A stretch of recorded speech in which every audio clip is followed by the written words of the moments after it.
Jaya Radha Madhava Jaya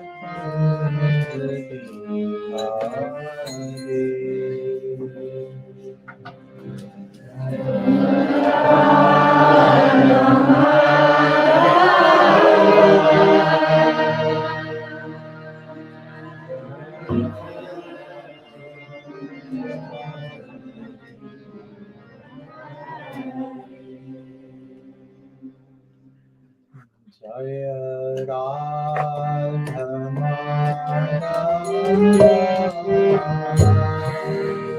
Jaya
Extrem schön, euch alle wiederzusehen. Kirtan is over. He likes More.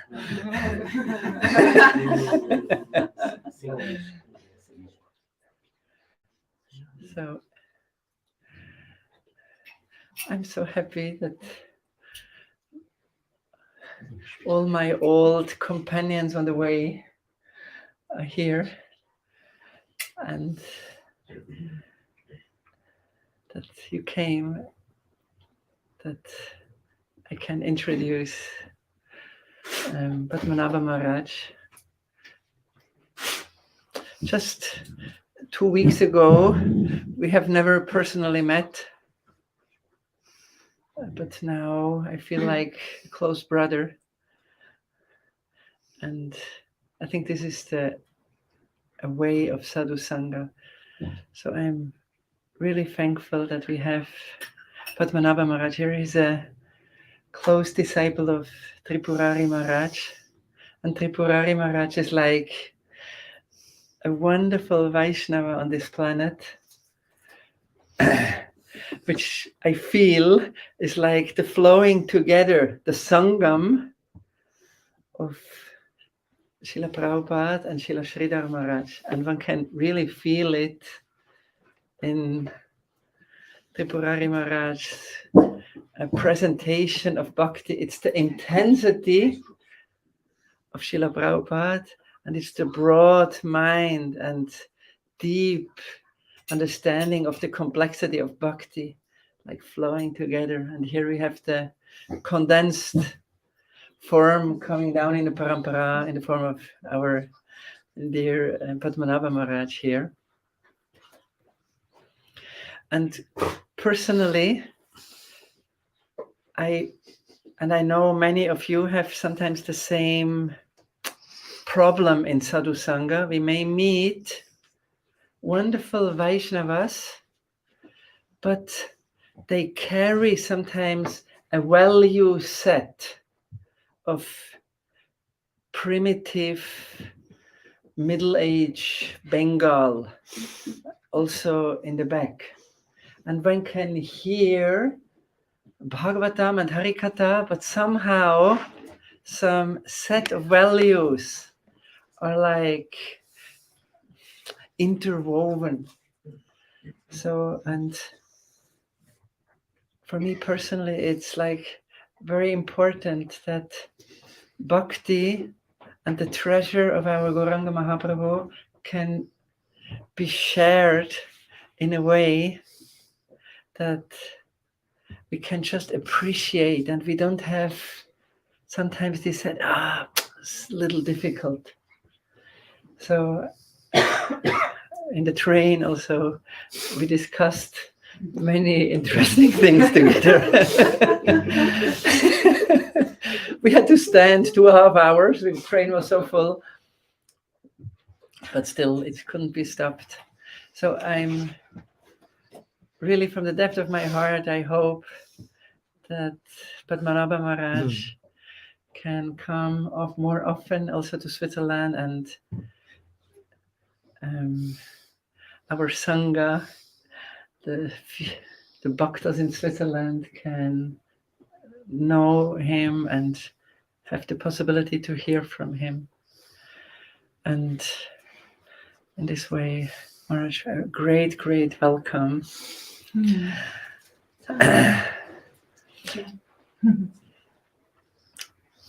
And it's wonderful that we can be together now here.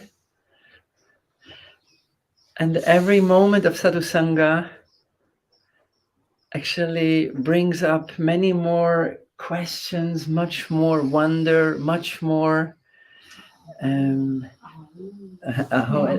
depth. Yes. And it's like a magnifying glass, which makes things more tangible and more concrete. It's very interesting that when Prahlad Maharaj is instructing his school friends in Shuddha Bhakti, and they make kirtan together, the last verse he speaks to his 6-year-old school friends is, please, when we do kirtan, understand that our beloved Lord, really, he's everywhere. So whenever we speak something, we'll be tested exactly on that what we speak. And it's very interesting when Hiranyakashipu came to Prahlad and asked him, so where is your Lord? I said, he's everywhere. Really? So he's also in this pillar? And Prahlad went, yes. So, but it's a wonderful thing. We will be tested by the Lord exactly on that, what we think we have already understood. Because it should become a reality. Many times I saw persons dying. I accompanied many persons. And when they're in pain and extreme difficult situation, they may know 10 languages. But when it's very intense, they speak and cry in their mother language. So they go back to what is really here deep in our side. And this is, bhakti has to become like this. Not just a wonderful thing for a Sunday afternoon, but when it becomes really, really intense, what will be the shelter? So Srila Rupa Goswami describes this as sadharani karan, as one of the main practices, sadhanas. This means to make it a complete reality, which it is.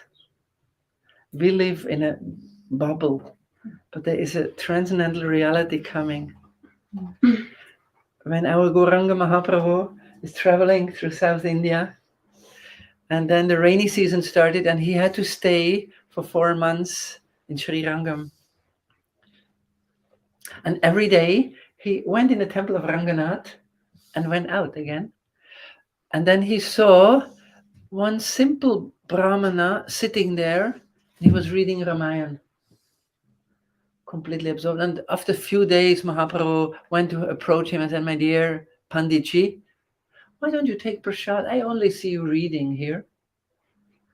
And this Brahmana went up and he looked to Mahaprabhu, hardly seeing him, and he said, yes, I will soon take. Lakshman already collected some fruits and roots, and Sita Devi is already cooking. And he went back. So Mahaprabhu was very, very pleased.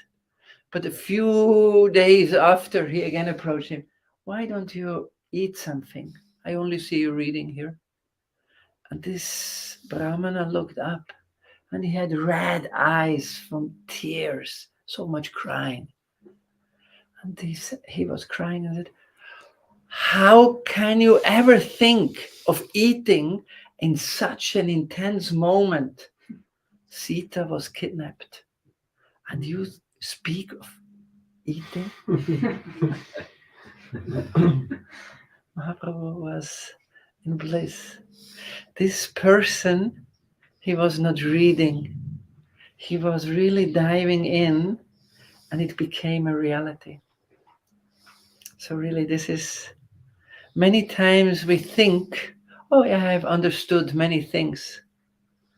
So then we come in sadhu sangha, and we first realize, oh, Maybe not exactly, because it's very easy to walk here at the train station in Zurich and think, oh, I'm a sadhu. We are very advanced. But in Sadhu Sangha, many things are shaken. But also, it's a magnifying glass. It starts to become tangible. It becomes a reality. We are guided into Sadharanikaran in a reality. So this is why we are here now, and that's why we can have also some exchange, maybe some questions also. And from the fullest heart, Maharaj, welcome. These are all my heart friends sitting here, and I'm happy.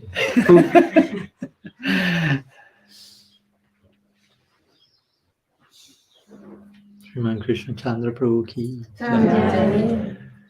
Pranam to all the extensions of the heart of Krishna Chandra. He has a big heart, as I can see. And I know this is just one little part of his heart. Spread heart around the globe. So pray to be part of that heart as well. I hope if I'm here, it's because I'm part of the.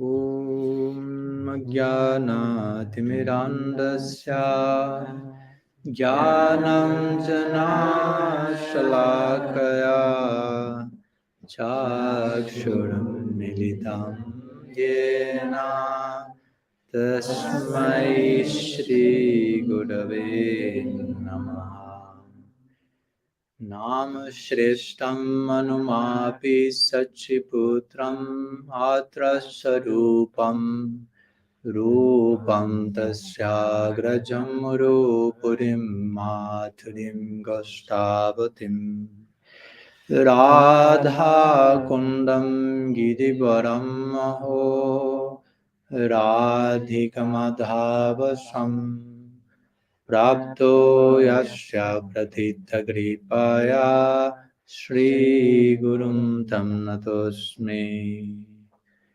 Vancha Kalpatarubhyascha Kripa Sindhubhyaiva Cha Patitanam Pavanebhyo Vaishnavebhyo Namo Namaha Nikila Shruti Male Ratnamala Dite Nirajita Padapan Kajanta Aji Mukta Kulairupashyamanam Paritastvam Harinam Samshrayami Anarpita Charim Chirat Karunayavatirna Kalu Shamarpaitum Unnatochvalarasam Svabhakti Shriyam Hari Purata Sundara Dyuti Kadamba Sandipita Sada Hridaye Kandharesh Purato Vasatinandana Ajanulambita Bhujo Kanakavadato Sankirtanai Kapitaro Kamalaya Takshu Vishwambaro Dwijabaro Jugadharma Palo Vande Jagat Priyakaro Karunavataro Ladini Shakti Sarupaya Gauranga Suridaya Cha Bhakta Shakti Pradhanaya Gadadhara Namostute He Krishna Karuna Sindho Dinabandho Jagatpate Gopesha Gopika Kanta Radha Kanta Namostute Radhe Vrindavanadishe Karunamritavahini Kripaya Nijapādabja Dasyanmayam Pradiyatam Bhaktya Vihina Aparadhalakshay Shibhashtakamaditarangamaadhi Kripamaitvam Sharanam Prapanam Vrande Namaste Charanarvindam Vrinde Namaste Charanarvindam.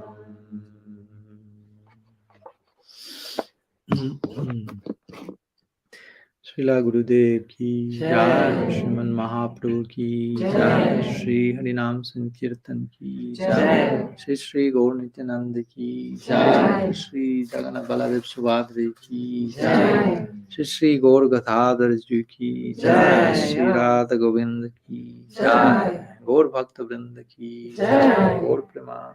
Hare Hare. So, translate. Okay.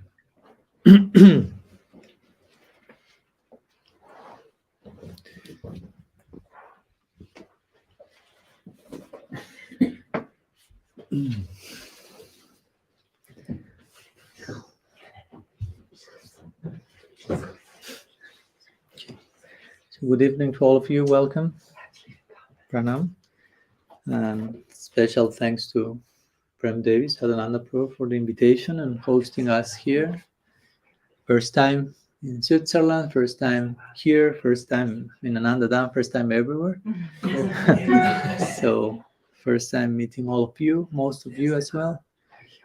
But as Krishna Chandra Prabhu very nicely mentioned, first time, quote unquote, but at the same time, the experience comes over and over again. Very old. These are not only your very old friends, but also probably you will start to discover, oh, it seems that it feels like we have been connected for so long.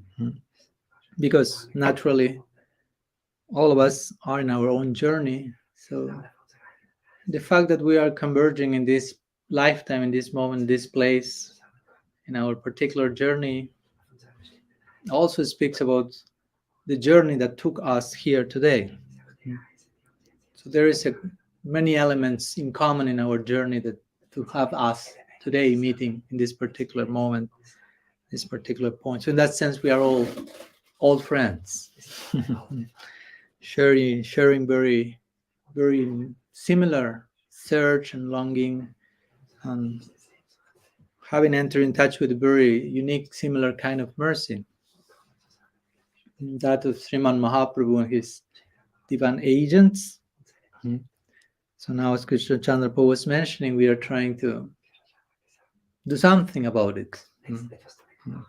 Krishna has sent you a big, powerful embrace, and now we are trying to become expert in giving him back the embrace, and reciprocating with so much mercy that has come and keeps coming. So, as Krishna Chandra Prabhu mentioned very nicely, our hope is to make this process in our lives, to make it process as real as it is. So bhakti is the highest form of reality, the highest form of realism, if you will. So if we are to participate in the highest form of reality, we have to take that reality as real as it is. In other words, we have to take this devotional journey very seriously. Krishna Chandra Prabhu mentioned this is not a Sunday afternoon affair. This is not a weekend hobby or something. When I have free time, I do bhakti.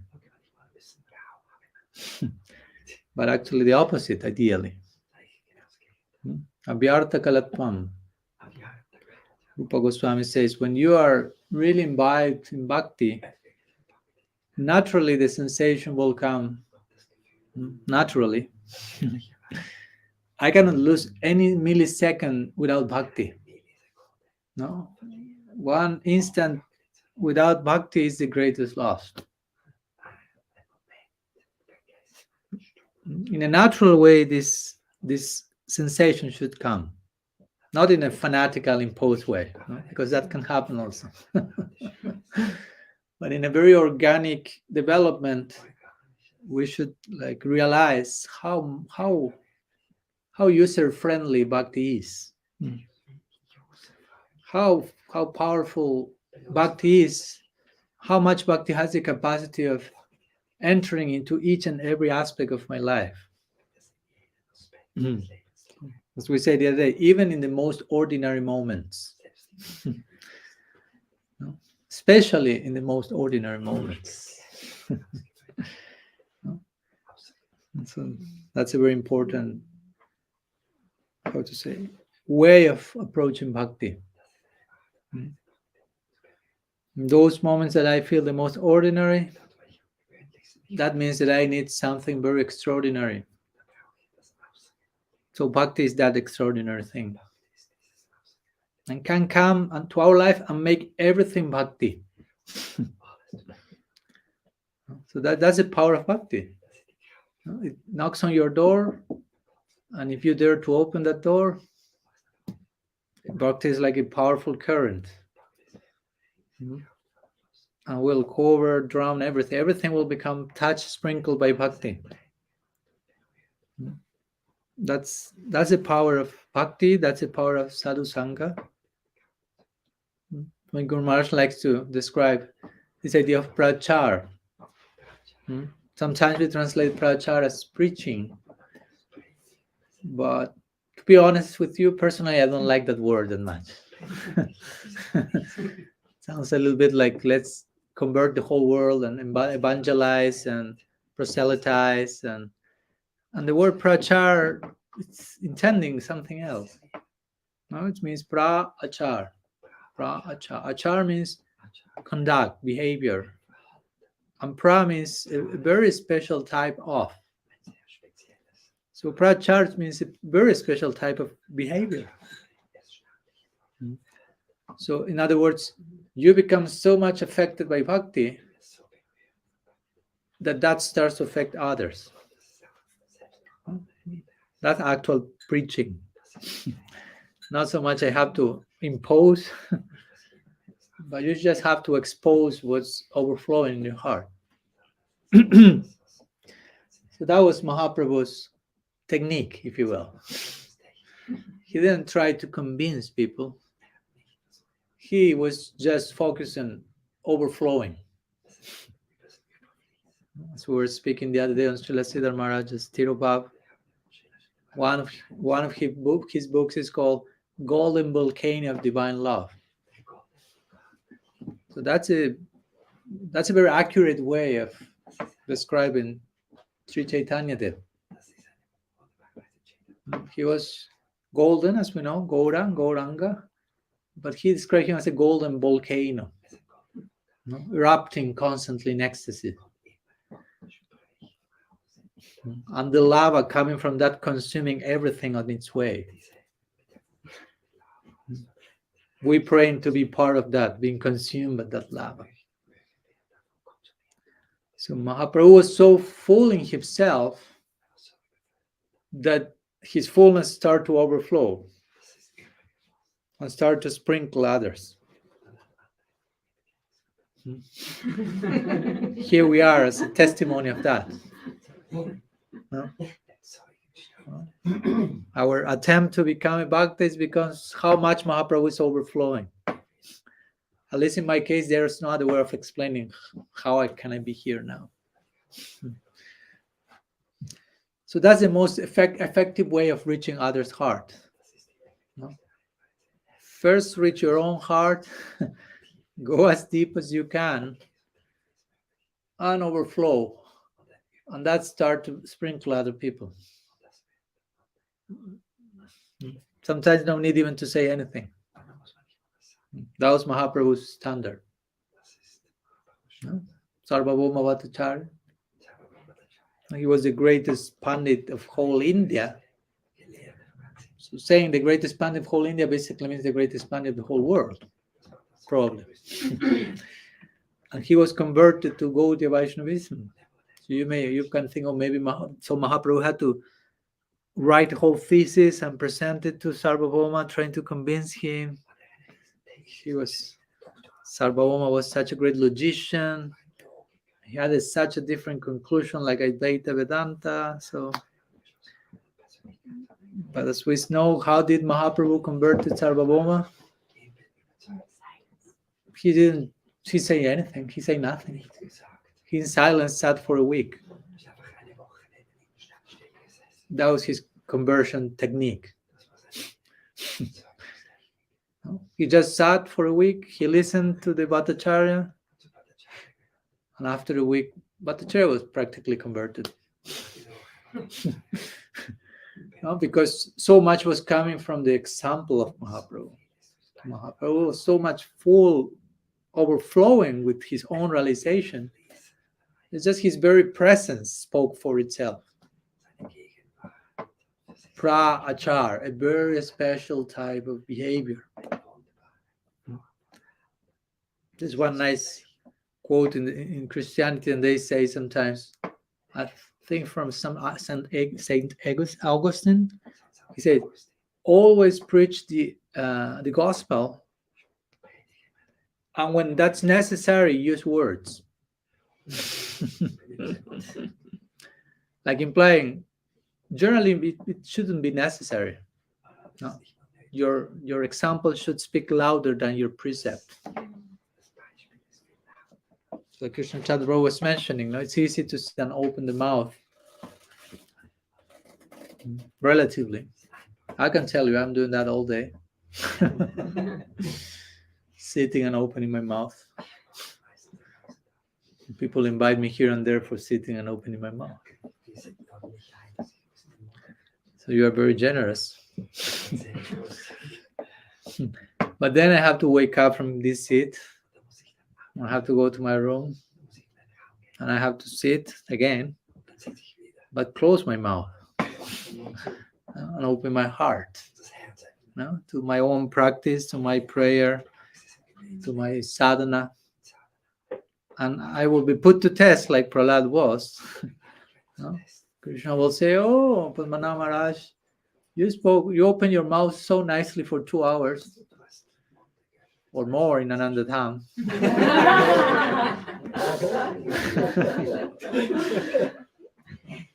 That's the price I have to pay. The longer the classes, the more I will be put to test. So you can imagine my stay in Anandadam was beautiful, but very challenging. Because Krishna say, oh, you open your mouth twice a day for 3 hours. 6 hours of opening your mouth, Maharaj. Okay, you have like 18 hours remaining of your day. Let's put you to test these remaining 18 hours. Let's see how much you walk your talk, as they say in the US. How much you practice what you are saying. So there's a price to open the mouth. But as Krishna Chandra Prabhu mentioned, we should know where to stop speaking and listening as well.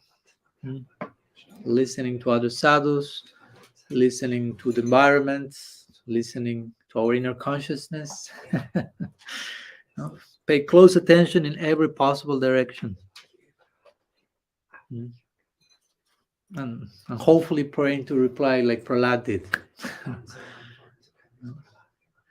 He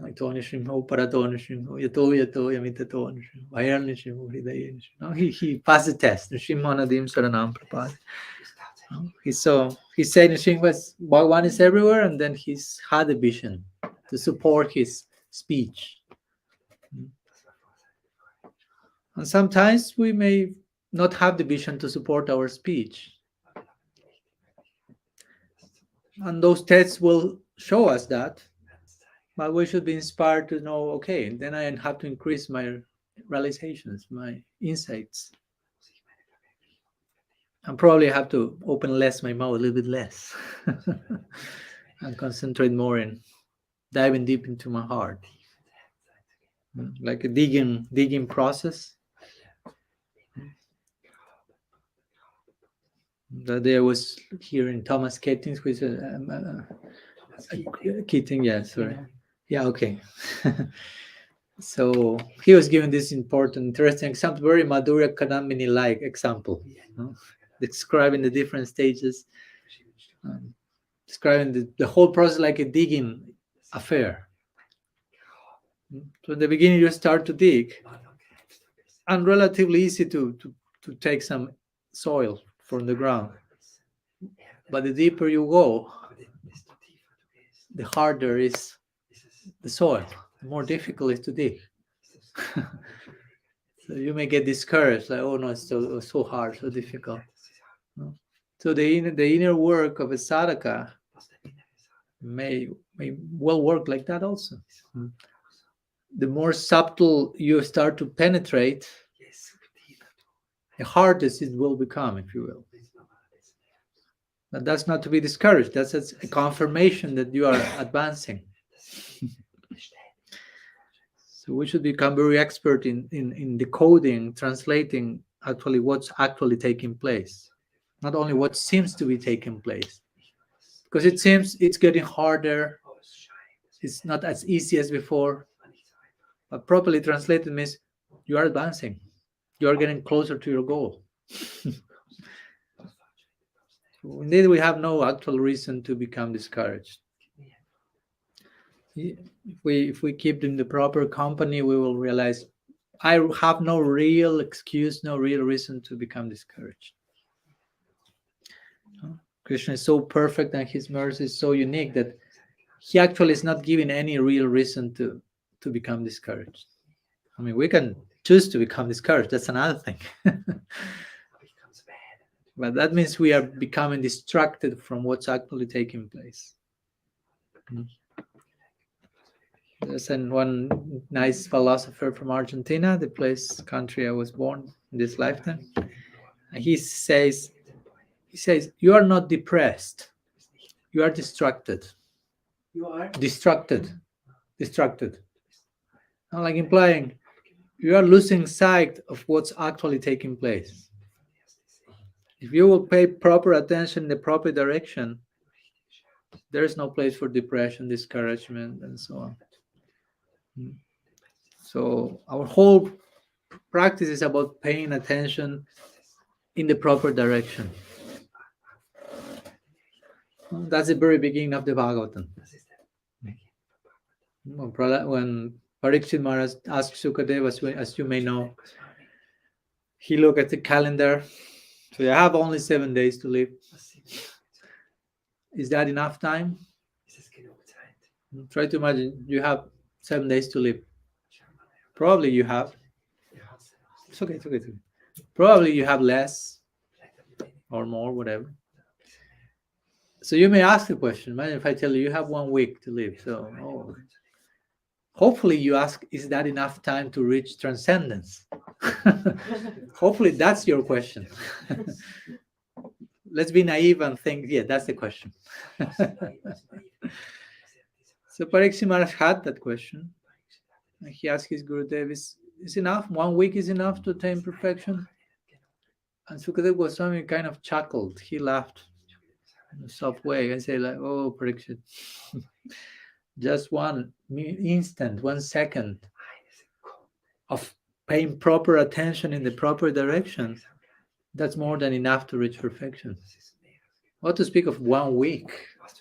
So much time you have. So he was making this point. I mean, if you really become capable of concentrating and focusing without distraction in the best possible direction, that's it.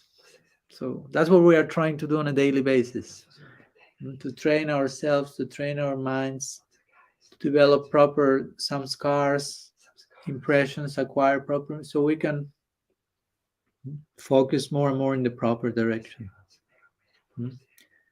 Like Krishna Chandra Prabhu was mentioning his experience with people leaving this body. And that's a very crucial point in which you have to choose where do I want to focus my attention. I cannot choose more than one thing. No? So once one would say that Krishna is giving you 70, 80 years of life. So you can decide about that one thing that you have to be thinking in the moment of your leaving the body.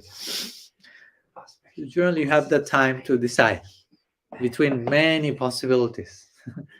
Yam jam bhapismaram bhavam tiyanti kalivaram tamivaitikam tiya sadatat bhava bhavita. Krishna is saying, according to the bhava in which you live your body, bhava also can mean mood or, you will attain a particular bhava. Bhava also means state of existence.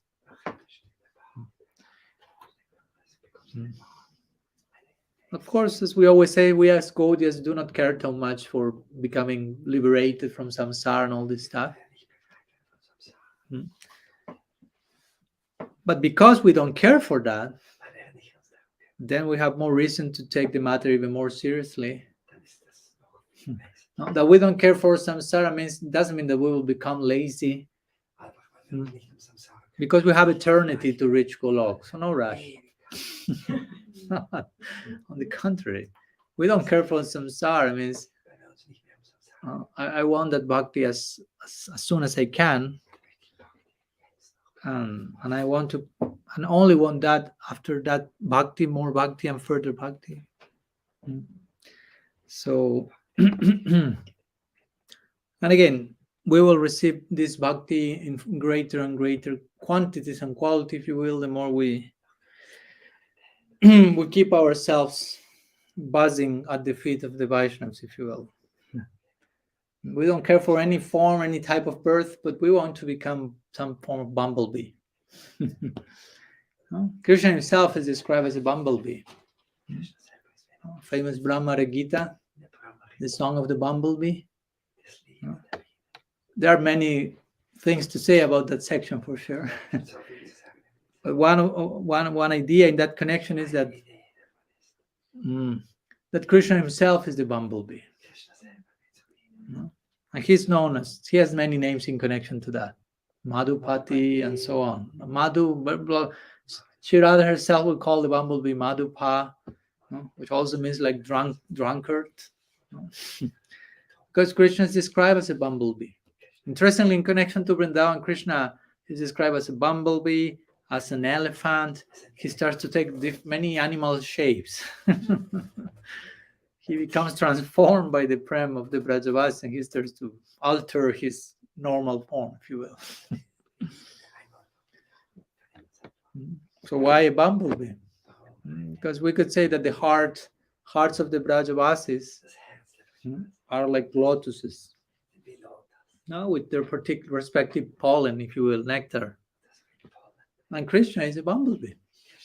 He's a drinker of nectar. He will go to the heart of one Brajavasi and start to drink nectar. But he's not following the standard of the bumblebee.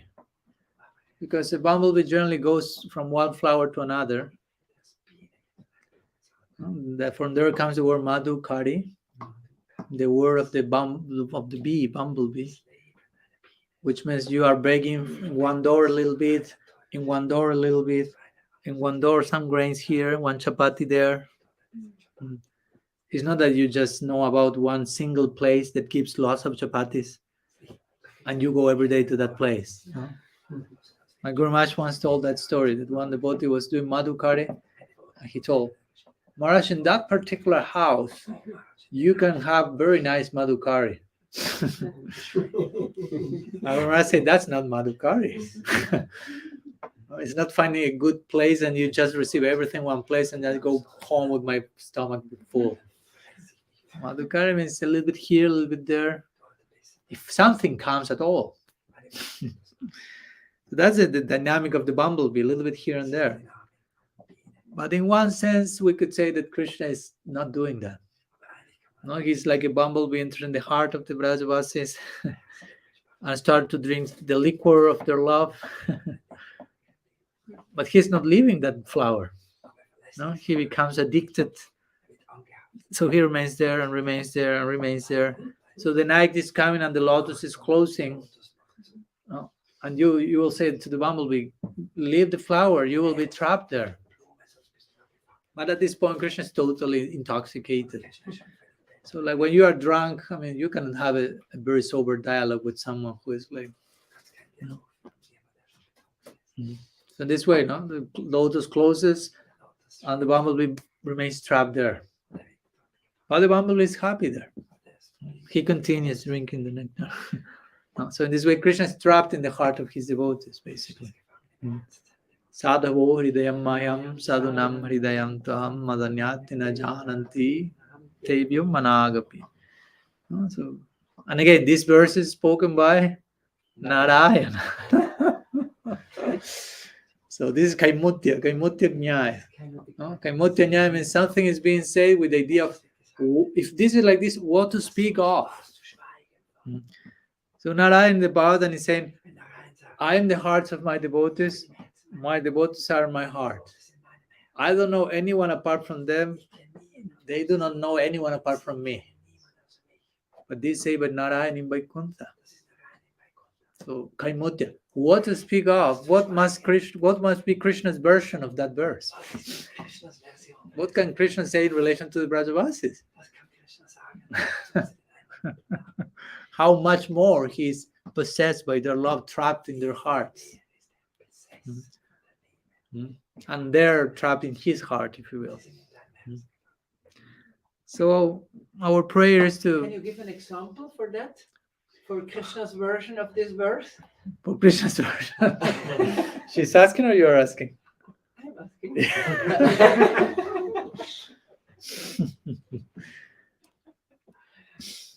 Krishna Chandra is tricky one. Well, the immediate idea that comes, of course, as we know, is, as we spoke these days, is Napari Ham Nirapadya Sanjayam Sasadu Krityam Vibudhaya Sapivan Vachamabajan Durjaragiha Srinkala Sambrishchatat Vapatiyatu Sadhana. Krishna is telling the gopis, Krishna is a bumblebee in the heart of the gopis. He's trapped in the lotus of their hearts. So to such a point, because in the other verse, Narayana is speaking, it seems like it's reciprocal. No? I'm their heart, they're in my heart, I don't think about them. They only think about me, I only think about them. But in this verse that Krishna speaks to the gopis, he's basically telling them, you are thinking only about me. And I'm thinking about you. But I also have so many other devotees.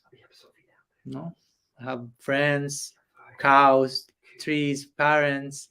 So I'm divided in reciprocating with so many.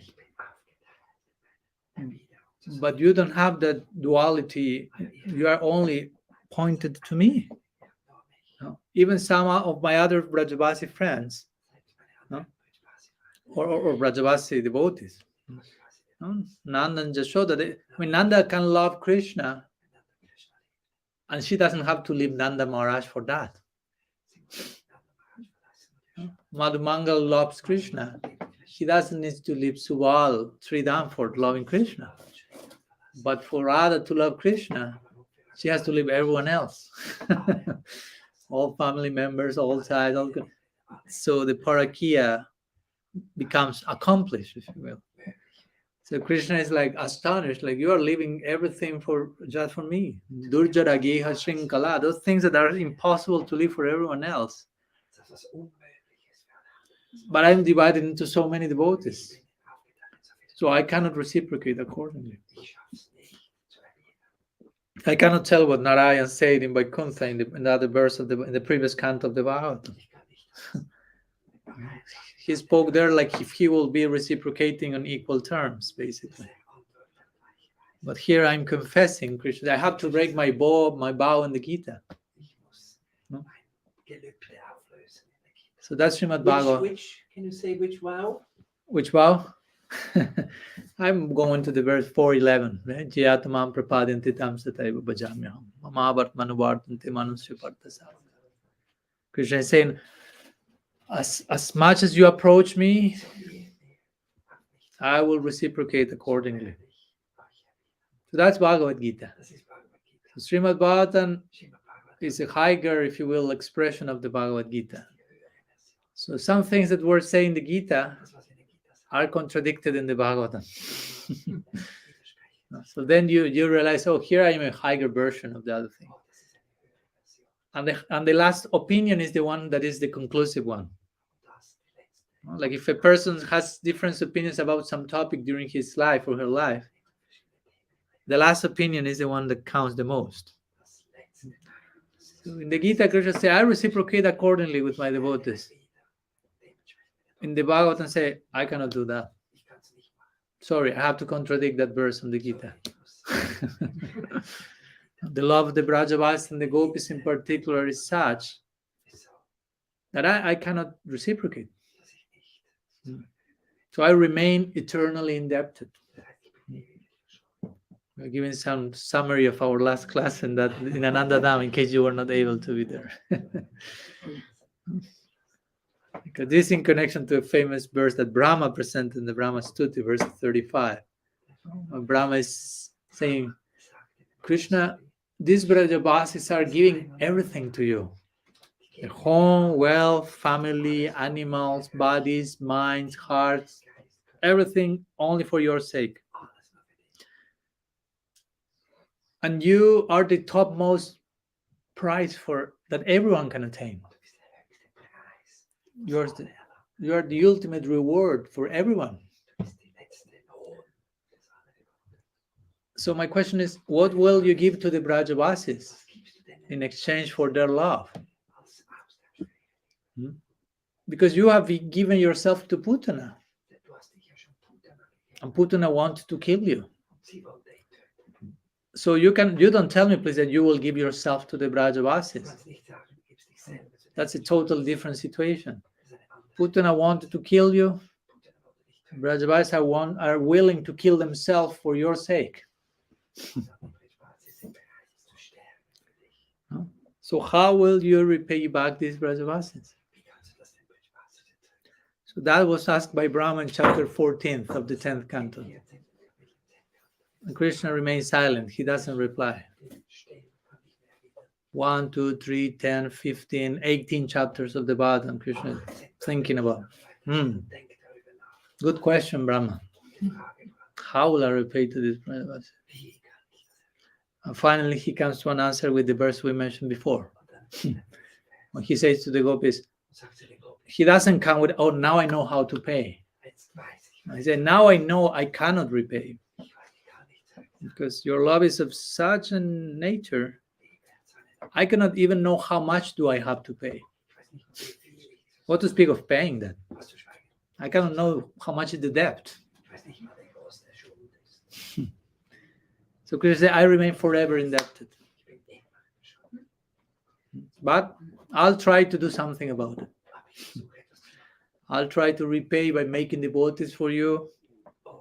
I'll try to sing your glories throughout the world. And I'll try to taste the love that you have for me. I want to taste that experience. So in this highest point of the Bhagavatam, we find the birth of Gaur Lila. Mahaprabhu appeared with all those purposes and more in mind. So anyhow, that will be one version of Krishna regarding the Brajavasis in connection to Sada Bohirdayam Mayam, of course. So anyhow, we are praying to also become bumblebees and enter into the hearts of the Vaishnavas, the sadhus, and remain there forever, praying that the night may come and the lotus may close, along the dark night of the soul may come, and we may remain sucking the nectar from the pollen of the hearts of the Vaishnavas and attain divine intoxication. Pibhata Bhagavatam Rasa Malayam. That's the blessing that the Bhagavatam is giving. That's the Asirvad Sloka of the Bhagavatam. Asirvad Sloka is the verse in the book that shares what's the fruit of the prize, the reward that the Bhagavatam will give. And what the Bhagavatam say? Pibhata Bhagavatam Rasa Malayam. which means drink this Bhagavatam for eternity. And this Bhagavatam is like an elixir, so you will drink it and you may pass out because of intoxication. So the Bhagavatam will say, so you will drink this Bhagavatam and probably you will faint. But when you wake up from the fainting, please wake up and drink again. And so on, ad infinitum. Nityam Bhagavata Sevaya. Eternally drunk. Anyhow, some thoughts that came in connection to Krishna Chandra Prabhu's introductory words, actually. So thank you so much for that. And we are supposed to entertain questions today. So we have still some minutes, I think. Still, we have eternity with us.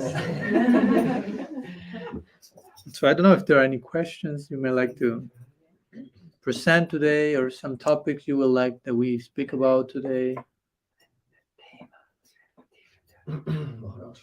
Sadhananda. Now we are like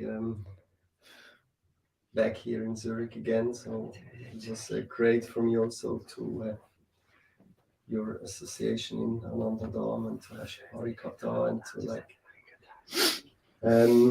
So now I came back here, and the struggle is real. Like being at a place like Anandadam, spending time with bhaktas and like in this beautiful nature, it's like very healing and very easy to be. Mm-hmm. It feels very comfortable. Mm.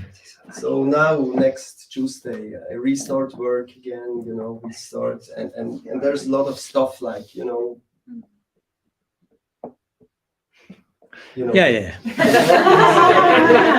We are still in a very delicate and crazy time, and we did not talk about this at all in Anandadam. So now I take the chance because we are not in Anandadam anymore. So how do you see the quality of the time right now? What happens here in this world? And maybe you can like just give us some small guidance, how we should focus on our spiritual life now, also in these crazy times. Mm-hmm. Because for me, and I think for many others, it's difficult to be in this material world right now, especially in the city, and we don't really know what's going on. We don't know what will happen again, and it's not very like pointing on a certain question, but maybe just like what you feel, and so that would be very nice if you could share something. Yeah. To begin, I will say that I will try to emphasize the point of personal responsibility. Can you speak a little louder? Yes. So I would like to begin by emphasizing the point of responsibility in the sense of the choices we make. No? For example, if someone say, well, I'm back here and I'm doing this and I'm living this and I'm in this particular situation in life. So I think to begin with, it's important to take responsibility how much we are the ones choosing that. I remember, I think I told that to Krishna Chandra the other day. Once I was giving a lecture and speaking about becoming bumblebees and all the things. And one person in the audience, I think it was first time hearing, so he was a little bit like volcanic eruption, but not like Mahaprabhu. So he told me like, I won't shout like he did, but imagine that what I'm saying quiet, it was like in this level. So you are speaking about all the things, very nice concepts, very nice ideals, but he told me, but I have 8 children. He like pointed 1, 2, 3, 4, 5, 6, 7, 8. So I have to be working all day, to feed them, to send them to school, blah, blah. He started like to almost complain about the situation. No? So I don't have time for anything. So he was like in that mood. No? I was thinking about Bhaktivinoda Thakur that he had 50, you know. Anyhow, he was Bhaktivinoda Thakur.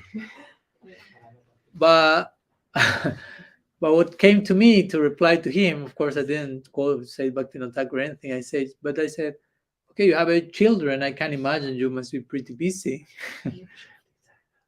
But you chose to have 8 children. So please become responsible. Do not complain about the consequences of your choices. You chose each one of those 8 times to invoke a soul. Hopefully it was a conscious act. And if not, you chose to take something to be unconscious during that act. Whatever the case, it is your responsibility. And it's okay. I mean, I'm not saying that's wrong, but just please take responsibility, because that will help you to navigate that complex situation in a more healthy way. Because if not, very in a subtle way, we start to play the victim. We start to enter more into victim consciousness instead of Krishna consciousness. One thing is the opposite of the other. So be careful to play the victim consciousness game. No, that's not good. Of course, I told him, I don't have any children. I am a sannyasi. I've been a monk all my life, basically. But that doesn't mean that I don't have responsibilities. No, indeed, in one sense, I have people who somehow I have to take care of, like children, if you want to put it like that. And there are way more than the ones I could reproduce biologically. So if I wanted to be free from that charge of having children by being a sannyasi, I didn't make the proper choices. I ended up having more.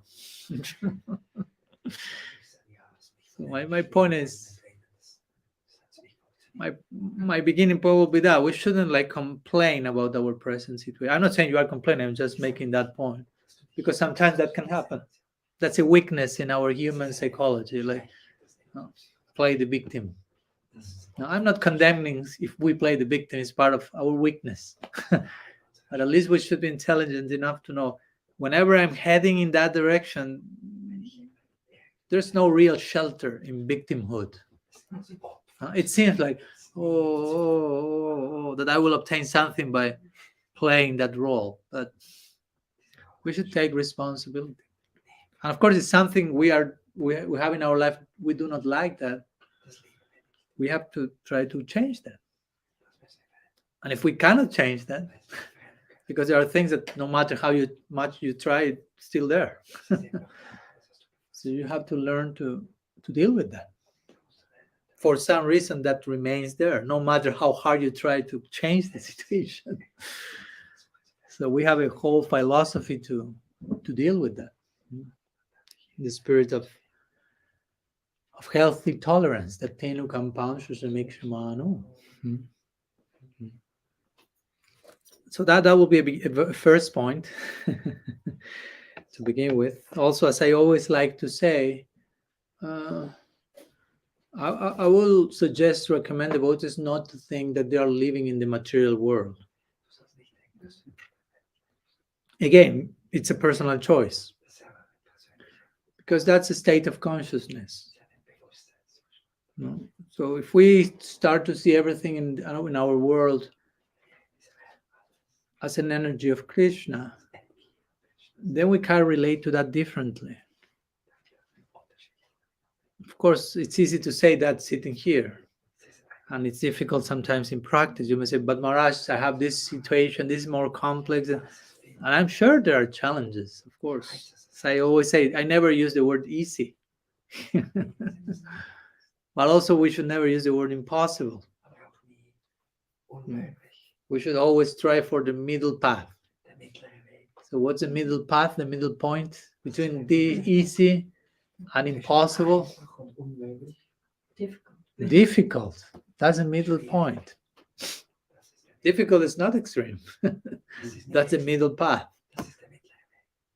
Sorry if you don't like that answer. Sometimes we don't. Remember, I'm reading and seeing your faces now. Sometimes we don't like difficulty. We want things to be easier. And that's the problem, actually. The problem is not that something is difficult. The problem is that we are difficult. We are difficult people. Our minds are quite more complex than they should be, probably. So we should simplify ourselves, no? Instead of trying to change the whole world outside of us. We have to begin at home. So, of course, we are living in very particular times. That's the quality of the time we are living in, Kali Yuga. And as we know, no, you have two possibilities in Kali Yuga. You can live in the Iron Age with all these very unique depictions that the 12th canto of the Bhagavatam is sharing with you, just to make you tremble. Sounds like apocalyptic third terror movie or something like that. Oh. And you don't need to wait for 400,000 years. You just can turn on the TV at any moment. And you can feel, oh, the Bhagavatam missed so many of this terror stuff. No, I mean, I can just fill in the lines of the Bhagavatam, speaking about what I'm seeing here and this and that. I can write my own 12th canto now. So that's one choice in the direction of Kali Yuga. But as we know, also there's this concept of Dhanya Kali, of the fortunate Kali Yuga. Because as we spoke the other day, now the Bhagavatam starts describing Kali Yuga in the 12th canto, and it seems the worst possible place and time to exist at all. But very interestingly, as it is getting to its conclusion, the Bhagavatam starts to present a but. No? Yeah, this is the worst, but he starts to turn gradually to the golden age, if you want to call it like that, no? To Mahaprabhu's presence in Kali Yuga, and starts to turn on the picture to such a point that it takes you to the conclusion Kali Yuga is the best possible age to live in. So that's an interesting paradox you have to accommodate. It's the worst age and it's the best age. So what makes the difference? How I choose to live in that age. So again, personal responsibility. The potential is there in the two sides. No?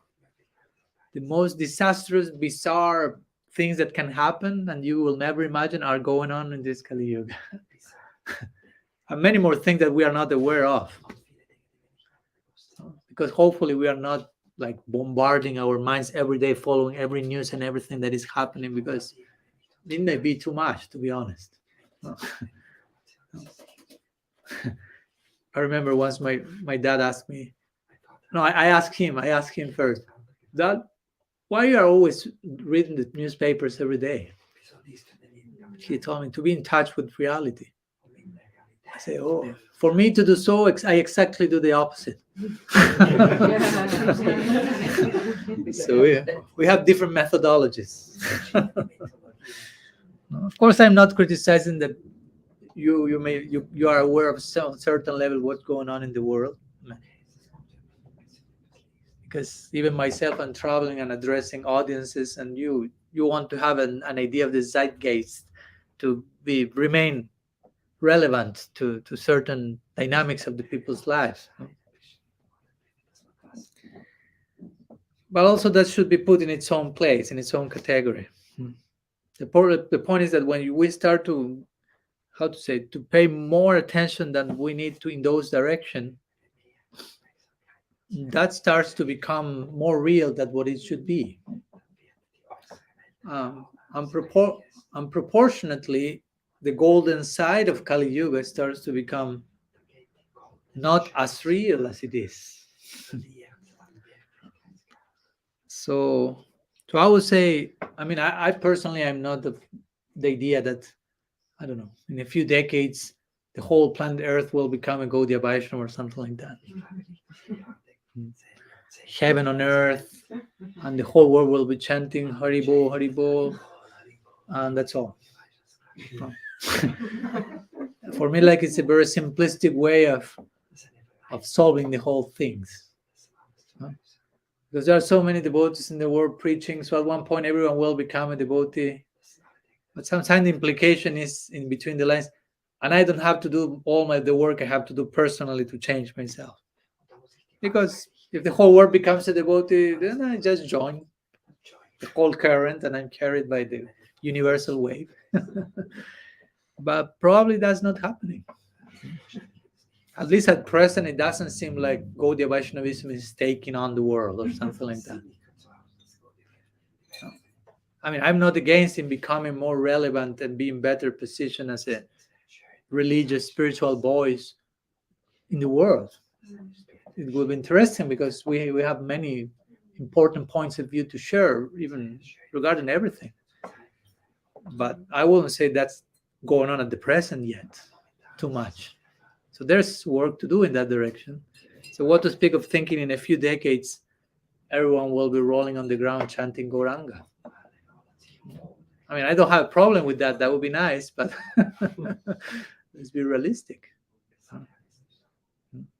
And still, this is martial law. So it's not that, I mean, everything will become Golok Vrindavan, and there's no more need to material universes and so on. And when Haridas Thakur asked Mahaprabhu, you are present here, you are chanting, singing, everyone will become liberated. So what will happen with planet Earth? It will become empty. No? Something like that. Everyone will go on the other to Golok, and Maya Shakti will go to ruin. There's no more samsara business. But of course, Mahaprabhu replied with our Gaudiya Siddhanta, which is there is an unlimited number of jivas.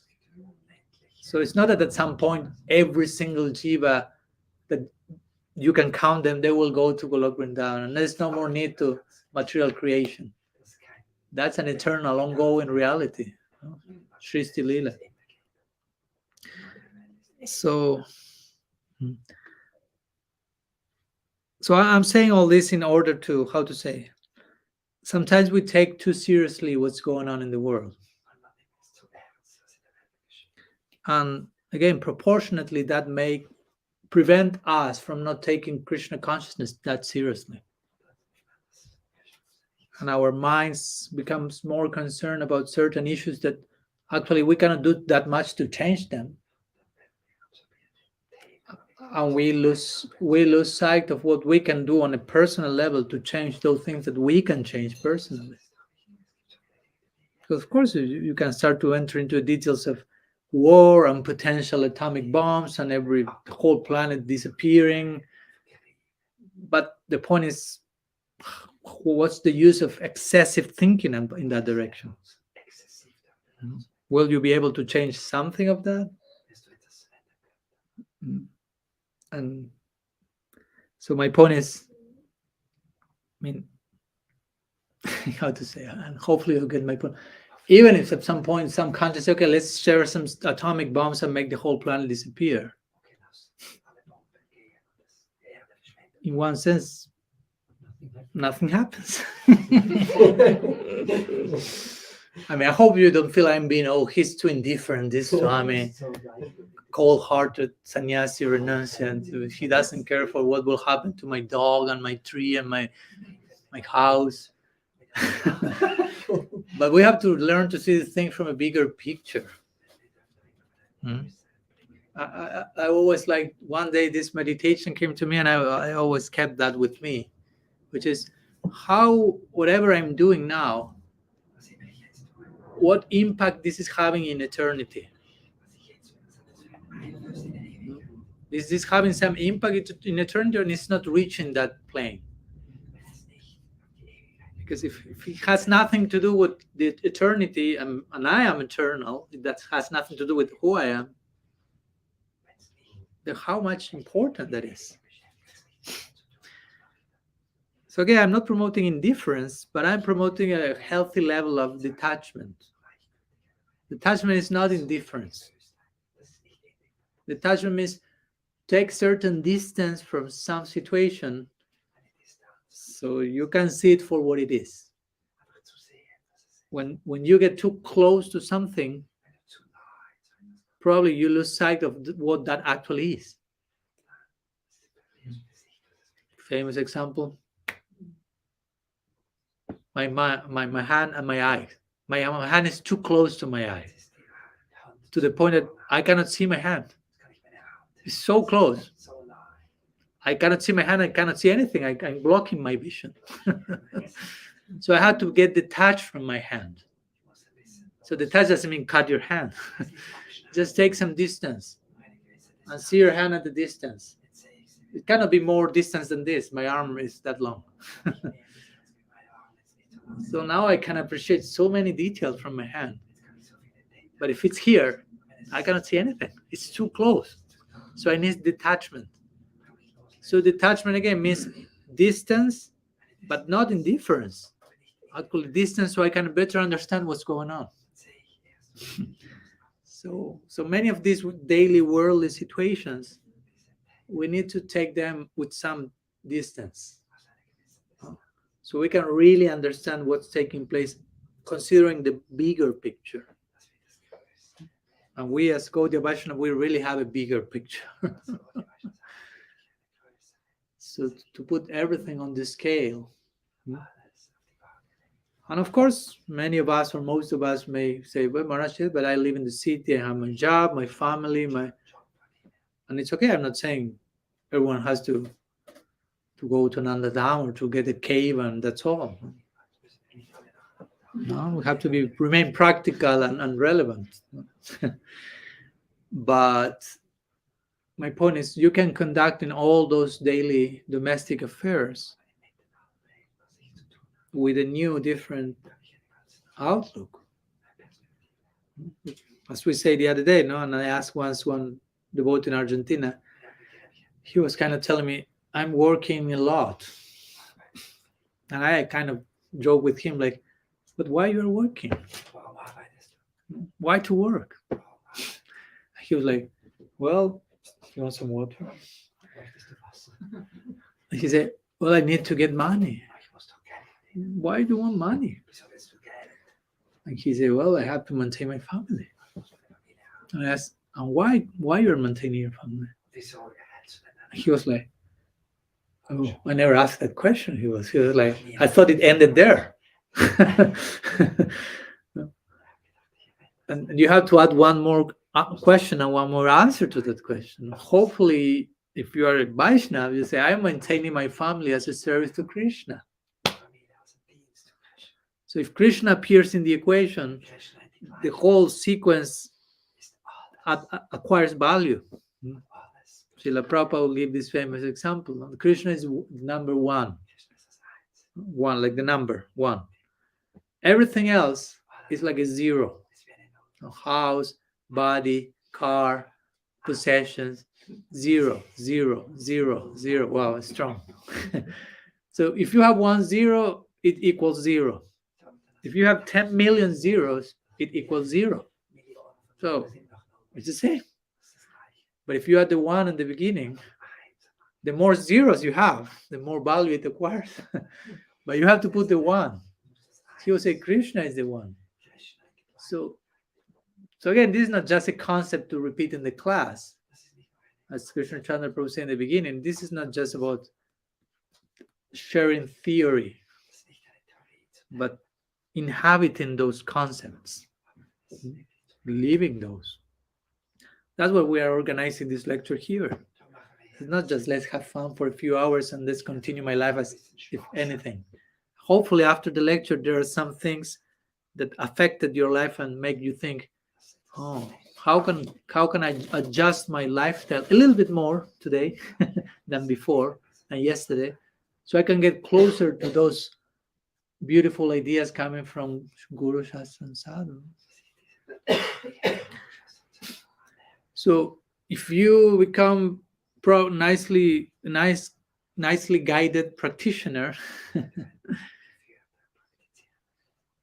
all the things that you see now as an obstacle, all the things that see, oh, they are keeping me entangled in the material world, you start to see them from a different light. Also, everything becomes potential paraphernalia to be engaged in the service of Krishna. So, wow. My house, my child, daughter, son, wife, car, work, everything can be connected with Krishna, because everything is connected with Krishna. If we think or we feel something is not connected with Krishna, that's what we call Maya. Illusion. Illusion makes you think something cannot be connected with Krishna. So we'll take the stamp and put Maya Shakti. That's the label. You are being influenced by illusion. So you are seeing things and not connecting them with Krishna, or even say it's not possible. So when we say it's not possible, it means we may need further vision, further mercy, further guidance, further so many things maybe. So again, we are living very unique times, but maybe you speak with different people from different times and they will say the same. No, it's a very unique times, whatever, Second World War. So by comparison, some other times were worse than this one. It's not that this is necessarily the worst in every sense. No. You are born in Switzerland. No. In one sense, you are born in a heavenly planet on Earth. No. I come from South America and can tell you there are different standards. And now I can play the victim myself, no? Coming from a third world country. No? And I was the other day listening to one podcast and one lady who was born in South Korea. She was sharing all the things she had to do from being a child. I won't enter into detail, you will be too disturbed, no? Regarding basic survival and having days that she had something, whatever you eat in one day, she had to eat in a whole week. And they had to divide and the whole thing to survive, and that was normal for them. That was the normal thing. Well, probably most of us were never hungry one single day in your life. Probably, I'm not saying, but I mean, devotees are always hungry a little bit, but prasad is there, and but you get the point I'm making. So this is very relative, this comparison system, because you can always feel there is some worse situation, and that's also not the solution. That's my point. I'm not telling you do not complain. There are always worse situations than yours. No, I'm not saying that. I'm not suggesting that, but I'm saying how subjective that is. And probably in some other places where people have more difficult situations, maybe they are not complaining as much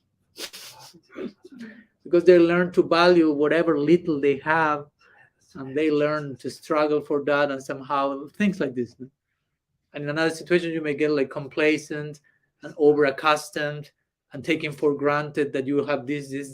So whenever something is missing, it's like, oh, no. I don't have as much chocolate as I would like, or something. Some other people never tasted chocolate in their lifetime.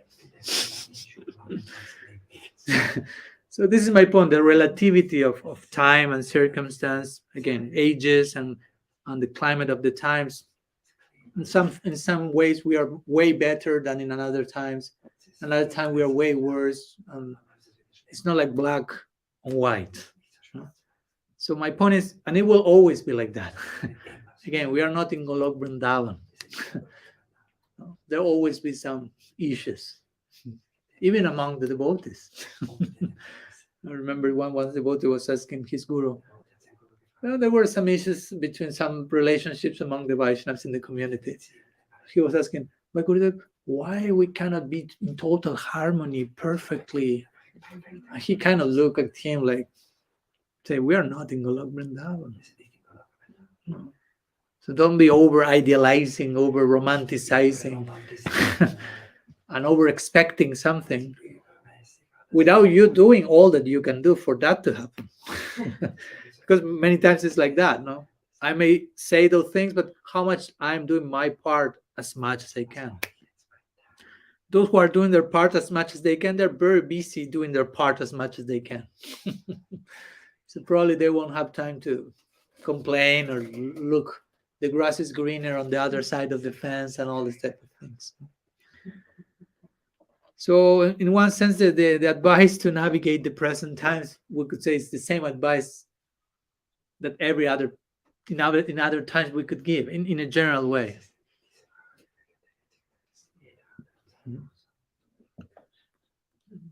Which is, of course, to increase our Krishna consciousness, as simple as that may sound, and as complex as it is when you try to do that in practice. I was speaking with some people recently, and he was telling me that he's now very affected by this war because he was someone living in Poland, which is relatively close to all this situation there in Ukraine and Russia and so on. He was affected like with fear about at any moment anything can happen. So again, you can choose what to do with that situation. You go crazy, you go neurotic, and you cannot change anything anywhere. So and probably nothing happens, something happens.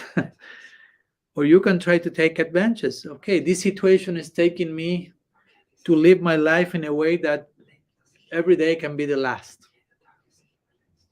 That's great. Because every day can be the last, literally. You don't need a war on the next country for that to happen. So try to take advantage of this, the most horrendous situation, if you want to put it like that. You have to become skillful in navigating difficulty.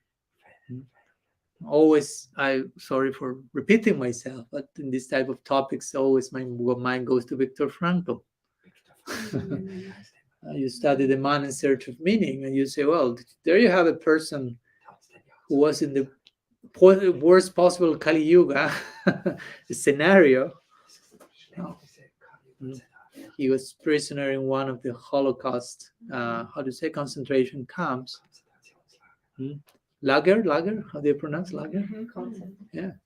So, I mean, he was faced with the situation. Okay, I cannot do anything to change the scenario externally. I cannot escape. I cannot, transform the minds of the people so much. So it's about my choice. How do I choose to go through this myself? He took advantage of the situation, of the worst, most disadvantageous situation possible. He took advantage. He started to draw meaning and purpose to a point that he derived from that so much empowerment. And he derived so much strength and faith about the unconditional meaning of reality. He attained this realization.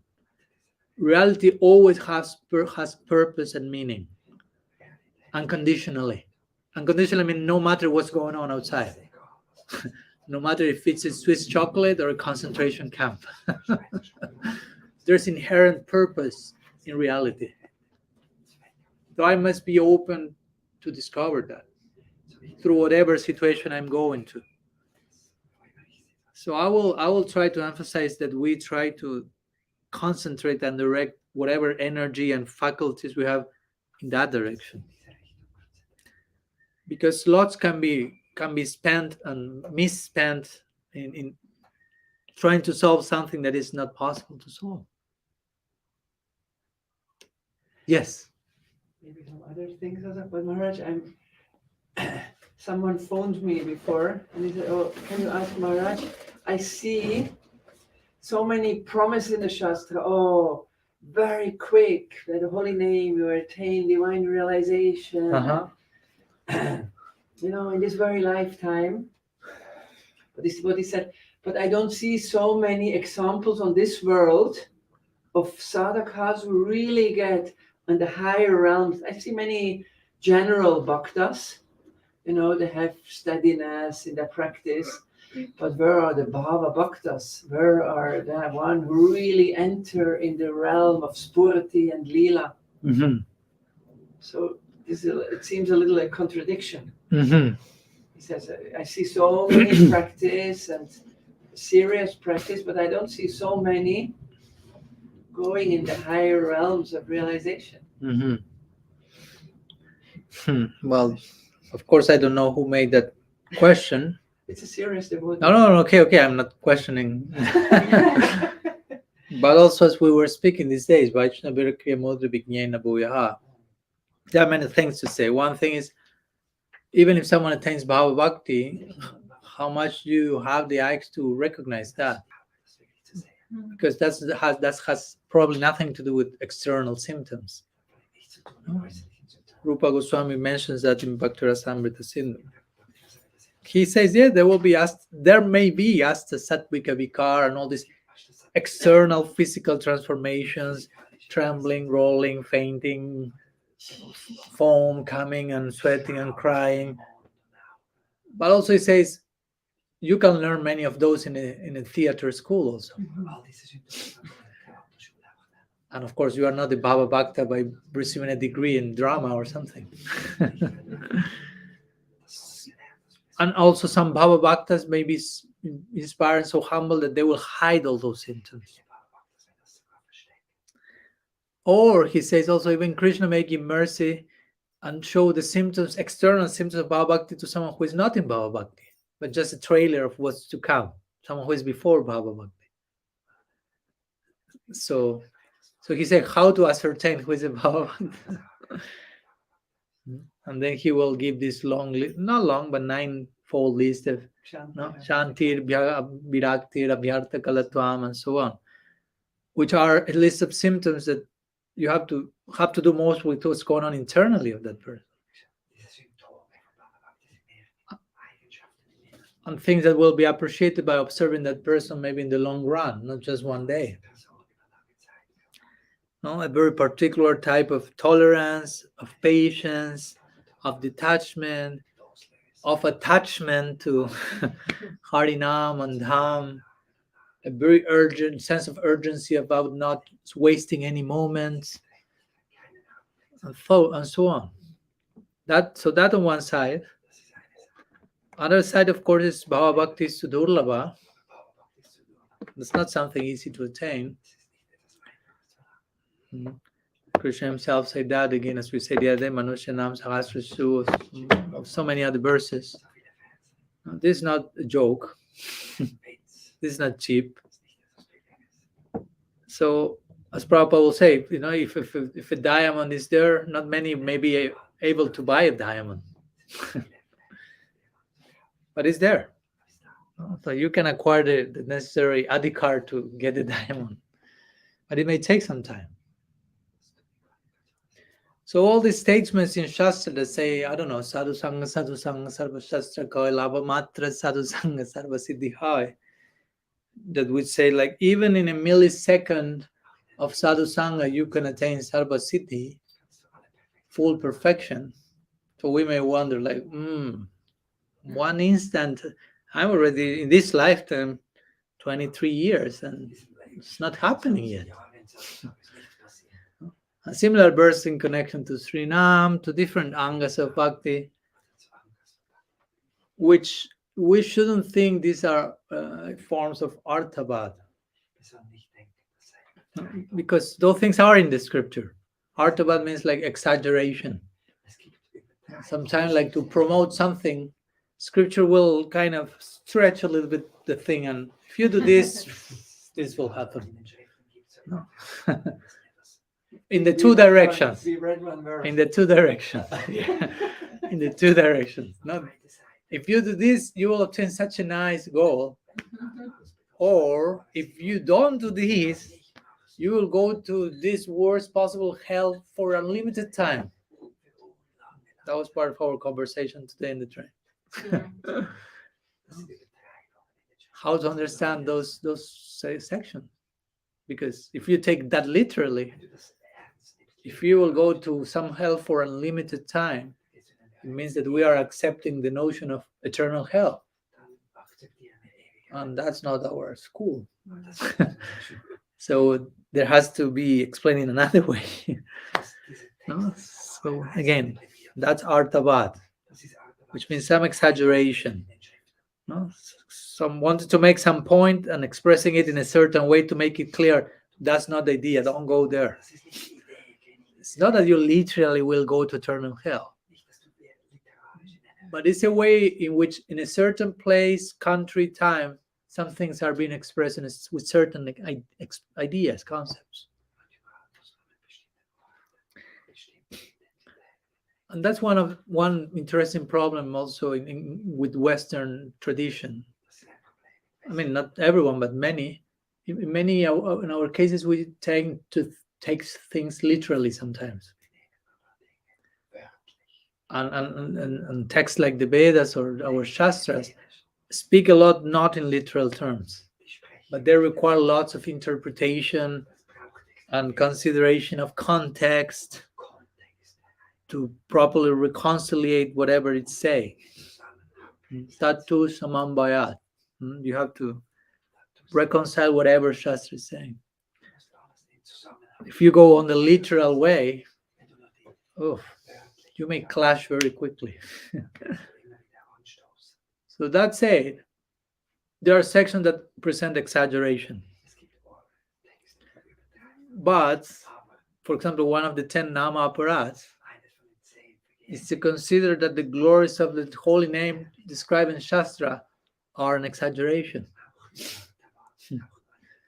And one of those glories is you just chant one name and you obtain everything.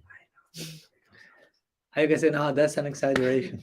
I should say, no, whenever the glories of Bhakti and Harinam are extolled, that's not artavad. So you will wonder, so if that's not an exaggeration, why it's not happening? So that's a good question. Why it's not happening? Well, you should ask that question to yourself. Not reclaiming to the Bhagavatam. Why you say that and it's not happening? Because the wind will bring the echo back to you, the same question. Why is it not happening? Why is it not happening? So you are invited to ask yourself, why is it not happening? What does it mean to chant the whole name once? What do we understand by that? We may think, it's just like Hare Krishna. That's why I did it. But that's not the meaning of that. Again, we don't take that literally. Or better, try to play out the fullest implications of that idea. For example, if Anachagwari Thakur says a devotee has no karma, and many things about a devotee. A devotee is totally transcendental. A devotee is totally beyond the gunas. And you may be like, I'm a devotee or not? Or is the scripture exaggerating or lying or mistaken? No. Basically, when certain sections shall say a devotee, they are speaking in the highest possible idea of what does it mean to be a devotee. And possibly when we hear that idea, we try to make it the lower possible version to what does it mean to be a devotee. So we can fit into the category somehow. And that may create conflict because, So similar with the name, chanting the name one, what's the meaning of that? When Shastra say that is already implying, although not clarifying, you will be chanting it in the most perfect possible way, with pure love and so on. That will, So of course, then you realize, So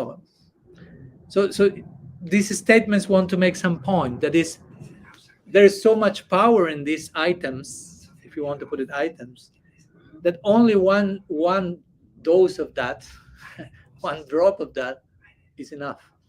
Potentially speaking, that can happen. But the point is that we generally are not addressing those items with the proper, maybe sometimes understanding or attitude, or some mixed things are there yet. But we receive some results. So that's showing something is there. So if something is not there yet, it's because something is not there yet from me, from my side. It's not that Harinam is lacking something. So again, yes, these examples may sound like an exception to the rule, like only once and two. But potentially that's possible. Although the general course of action will be adopt sadhana and again, as we said the other day, another way of putting that will be Shastra will say, no, like what's Satam prasangam mamavidya samvidho bhavanti ritkarna rasayana kata tad joshanat asu apavarga varmani shadaratir bhakti ranukramishati. Asu means very quickly. By hearing Krishna say, by hearing my glories in sadhu sangha, this harikatha will be like an elixir entering the ears, going to the heart, and very, very quickly Sradha Rati Bhakti, which basically means sadhana, bhava, and prema. Very quickly you are training those things. And you may say, very quickly? Again, 20 years, 30 years, 4 years, not happening yet. But what's very quickly? We tend to measure from our particular perspective, and we think very quickly must mean I go to Anandadam for a 1 week festival. I have to return a Bhava Bhakta from the mountain. No? Because we tend to measure things, maybe in this case, from the perspective of one lifetime. But Shastra is speaking from the perspective of eternity. From the perspective of beginningless lifetimes. So you cannot even count how many lifetimes you have been traveling. So in that measure of time, if you very quickly maybe 2-3 lifetimes. But for us in our one lifetime outlook, if we only think in terms of one lifetime, and Shastra will speak you beyond that, 2-3 lifetimes breaks your structure of how you measure time. And the idea is to do that, to invite you to think in, again, broader, bigger picture. So from the perspective of eternity, 2-3 lifetimes is just in 1 second. We know these measures of time with us and Brahma, for example. 1 day of Brahma, so much is for us, 1 year. So, and it's Brahma. He's not in eternity. So I know it's difficult to imagine, but you have to understand this type of things. So like sometimes one devotee say, like hypothetically, the most beautiful lady on earth is the ugliest in the heavenly planets. Like a way of making this idea of whatever you understand as beauty here has no point of comparison in higher realms, even in material existence. What to speak transcendence? What to speak about time? So Shastra is revealed from beyond, if you will. So Shastra is the eternal plane revealing itself to us here. So when Shastra says very quickly in 1 instant, speaking about quickly and instant according to perspective of eternity. And we should try to understand and develop faith in that also. As I say the other day, 2-3 lifetimes is not much time. It's not much time. If we feel it's much time, that's actually showing how much we are attached and entangled to the material sense of time and existence, which is so insignificant and small. But the more we grow internally, the more we will feel 2-3 lifetimes. And as we said in the beginning, Ananda, I'm ashamed to pay so little. Like Mukunda will say, no? If I have to wait for 100,000,000 lifetimes to see Mahaprabhu again, he starts to celebrate. Gaura. No? If 1,000,000 lifetimes is the price to see Mahaprabhu, I'm celebrating that I'm paying of such a discount. Thank you so much. I'm paying so little. 1,000,000 lifetimes, he was willing to pay, to wait. But our Acharya say 2-3. Such an anyhow, something like that in that kind. There are different ways of understanding, different ways of perceiving that. No? So. Any other question? We have a few minutes. Someone has a question? Oh, sorry, I didn't see the hand. Maharaj, last week, Malati, right? Malini, Malini, sorry. Malini. last week you shared something about Gauranga Mahaprabhu having his eternal lila in Nitya Navadvip. Yes. And also I heard from you that this is an internal something going on. He tries to taste bread as well because it's eternal. Yes. So I wondered, is there Mahaprabhu who's eternally in Gambhira and like as a sannyasi, and You want to know if there is something like that in eternity? yes, Uh-huh. That's the question. yes. Okay. So Maybe. Yes, this is yeah. the whole question. Okay. So that's an interesting question. So of course, to begin with, we have received from our acharyas this notion of Nitya Navadvip, which is interesting because in one sense, not every Gaudiya Vaishnava accepts that possibility.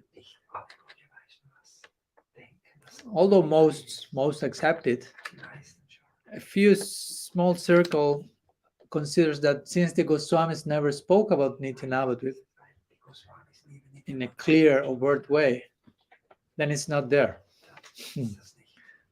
But Krishna Chandra Prabhu will have some problem with that. I remember our first day we were speaking about that, and for the next 2-3 days he just spontaneously was to come. But Maharaj, this verse in the Gita says that, so that proves that Nitya Navadvip is there. And then out of the blue, but this idea, it has to be, it cannot not be. So, and of course I was rejoicing and say, yes, I agree, I totally agree. I'm not one of the ones who think this doesn't exist. Don't get angry with me. So of course, although the Goswami have not said that explicitly, that's an interesting point. That doesn't mean that something does not exist. No? Because, for example, the Goswamis have not almost written anything about the pastimes of Mahaprabhu on earth. The 6 Goswamis have written that. So does it mean that doesn't exist? Hopefully you don't conclude like that. So actually we have to learn how to put some things together, even from the writings of the Goswamis, to see how Mahaprabhu's Leela is eternal.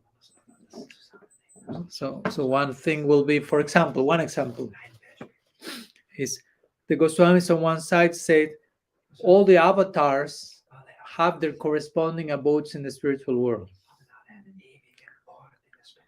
And many times they speak about Mahaprabhu as Gaura avatar. So if you put these two things together, I think it's not so difficult to conclude he must have his abode in eternity. So, okay, of course the question is more, but okay, which abode is there? Which are there different abodes of Mahaprabhu apart from Nitya Navadvip? No, because if we know Krishna here on earth, he has been in Vrindavan, Mathura and Dwarka. And we learn from our Goswamis that Krishna has those 3 corresponding abodes exist in Golok.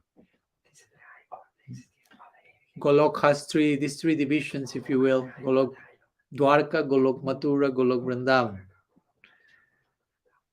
But of course, we Gaudiya will say, and also one section of that Golok is Navadvip. We call Golok Navadvip, where Mahaprabhu will be eternally relishing Radhabhav, because he tried his best on earth. He was successful on one level, but at the same time Radhabhav is endless. It's a bottomless ocean. So Krishna needs a whole lila for eternity in which he can dive deep forever and keep discovering new depths of the heart of Radha. So Nitya Navadvip is there. But as Krishna had these other leelas apart from Braj, when he goes to Mathura and Dwarka, and we many times we hear Mahaprabhu's sannyas leela is parallel to Krishna's living Vrindavan, living, quote unquote, he never lives. So, and Krishna leaves to Mathura and Dwarka, and those realms exist for eternity. So Krishna leaves, Mahaprabhu leaves Nadia for Puri. So, is there a Nitya Puri? There is a Nitya Navada? Is there a Nitya Jagannath Puri? So that's an interesting question. And that's, I would say, something that has not been explored in that much detail in our tradition. Generally, even the idea of Nitya Navada may be generally accepted, but also it's not generally too much explored. That's what I felt the necessity to write the whole book about that, and I'm thinking about. So, if even Nitya Navada is not that much considered in the minds of many Gaudiyas, probably the idea of Nitya Puri is even less considered. So that say, there are a few hints here and there that could be a possibility. For example, in Brihad Bhagavatamrita, we see that Gopakumar is traveling through different places.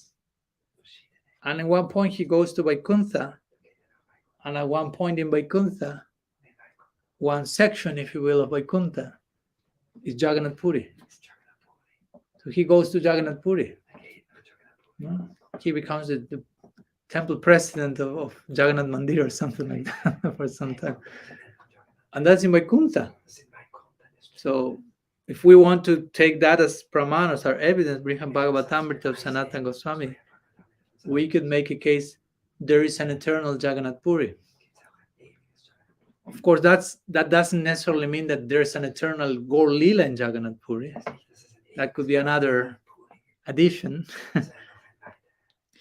But I've known of some devotees who have composed some like we have the Astakalia Lila in Nitya Navadvip. Some of them have composed in Nitya Puri with Mahaprabhu. I've heard about that. I've not read those. I'm doing some research to get them. Radhamat Prabhu, he has done some research in that connection also, a friend of ours. So I would say there's not like extremely conclusive proof that there is a Gaur Lila in Nitya Jagannath Puri.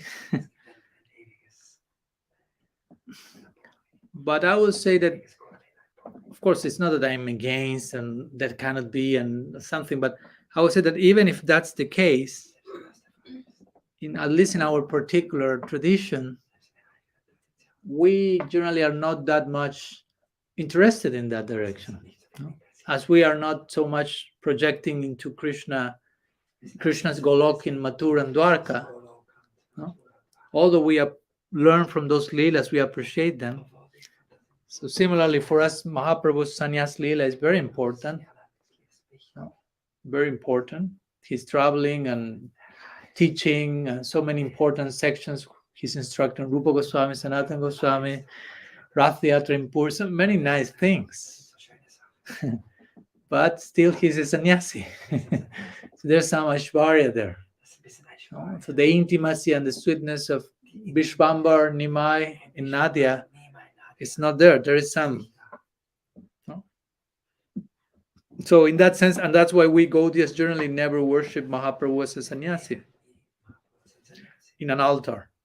No, generally you don't have Mahaprabhus with danda and my Guru Maharaj tells a story that once one good brother of him in the Prabhupada's times, he was worshipping Gaur Nitai deities, and this devotee dressed the two of them as sannyasis with danda and kamandalu, orange robes. So my Guru Maharaj saw that and he was like, oh, never saw that. He felt something like strange. So he went and asked Srila Prabhupada, like, this is one devotee is doing, what do you think of that? And Prabhupada entered like in a deep Dhambasi mood, if you will. He said, we don't like to think of Mahaprabhu as a sannyasi. No? He sided with the Nadia Basis. No? Bhaktivinoda Thakur even sings like that. No? So we are in the Bhaktivinoda Parivar. So we have to follow him. There is one bhajan that he writes, and he prays basically, when will Nimai leave his sannyas and return to us to Navadvip? So he's singing like one of the inhabitants of Navadvip himself, feeling this separation. When he will return to us in Nadia, we are dying in his separation. When he will leave that sannyas. Sometimes it's called kapata sannyas, like cheating sannyas.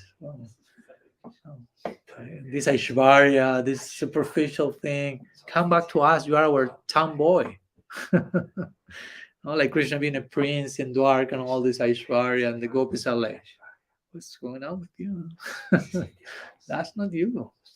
We know you. No? So in that sense, again, we venerate and appreciate Mahaprabhu sannyas. But in the eternal prospect, that's not part of our bhajan, if you will. That's why you won't find deities of him as Sri Krishna Chaitanya. So my point will be, even if for some, I mean, to be honest, I've not met people, the Gaudiya Vaishnava, that tell me, I would like to enter Nitya Jagannath Puri and serve Mahaprabhu eternally as a sannyasi in Gambhira.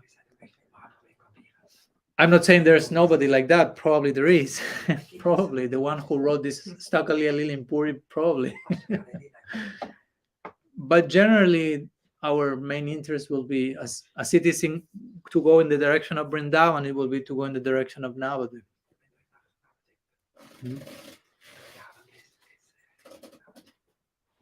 But probably further research will be done in the future in that direction. So we will share whatever way appears on the way. Yeah.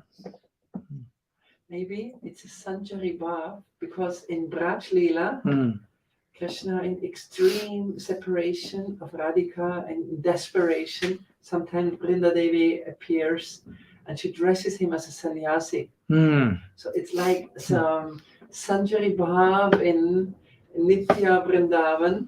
So in one way one can say maybe in the Gaura Leela also, it's just like a little wave on the great ocean of experiencing Radha Bhav. Nice way to put it. Thank you.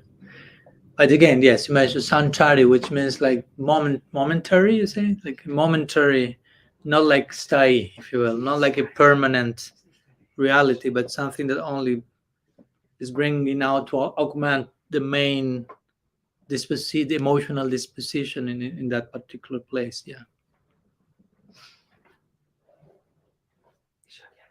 Yashodhan has a question. She's struggling. What's wrong? Yeah, You're like this. No, it was just a thought of this topic that you were mentioning. This from Bhaktisiddhanta Saraswati Thakur. Was from Bhaktisiddhanta? He had this desire. I think it was from him, that he had this desire to leave his body in Kurukshetra. Bhaktivinoda Thakur. Okay. And bringing this in connection, like he wanted to serve there Radha where he needed most assistance, like Sri Chaitanya Mahaprabhu needs in Gambhira most assistance to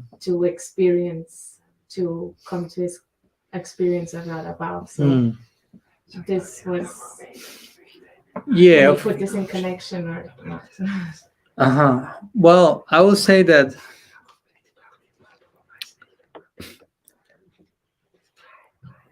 so one thing is the Prakat Lila, another thing is the Nitya Lila. No? Because there is some chronological unfolding, as we mentioned. So, for example, this idea of serving Radha in Kurukshetra, no? That has to do with the Lila on earth. No? It's not that in Golok there is Golok Kurukshetra or Radha goes to Kurukshetra or something.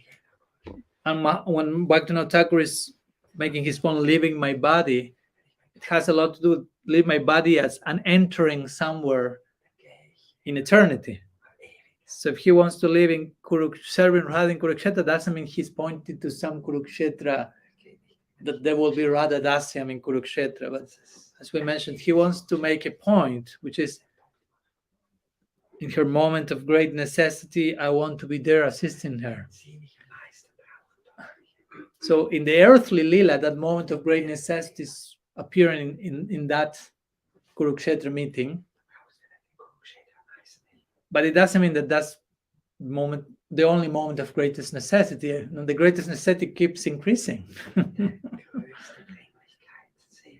But that's a very graphic, crucial moment that we can very easily see. Oh, she really is in a necessity there, and this contrast of moods. And so Bhaktivinoda Thakur said, "I want to be there in that moment where she needs it the most." But of course, that will correspond in eternity with Vrindavan, no? Radha Dasyam in Vrindavan, not in Kurukshetra. And as we say, although Bhaktivinoda Thakur say that, he never made any practical arrangements to leave his body in Kurukshetra. He could, but he passed away in Godrum. So he wanted to make a point. Like, I want to be fully identified with the greatest necessity. I want to be ready to serve in the greatest necessity, moment of greatest necessity. So, going to your question, okay, we have Mahaprabhu and Gambhira. Again, for a minute, let's not consider that there may be a Gambhira in Nitya Puri. So we will relate Gambhira to the earthly lila.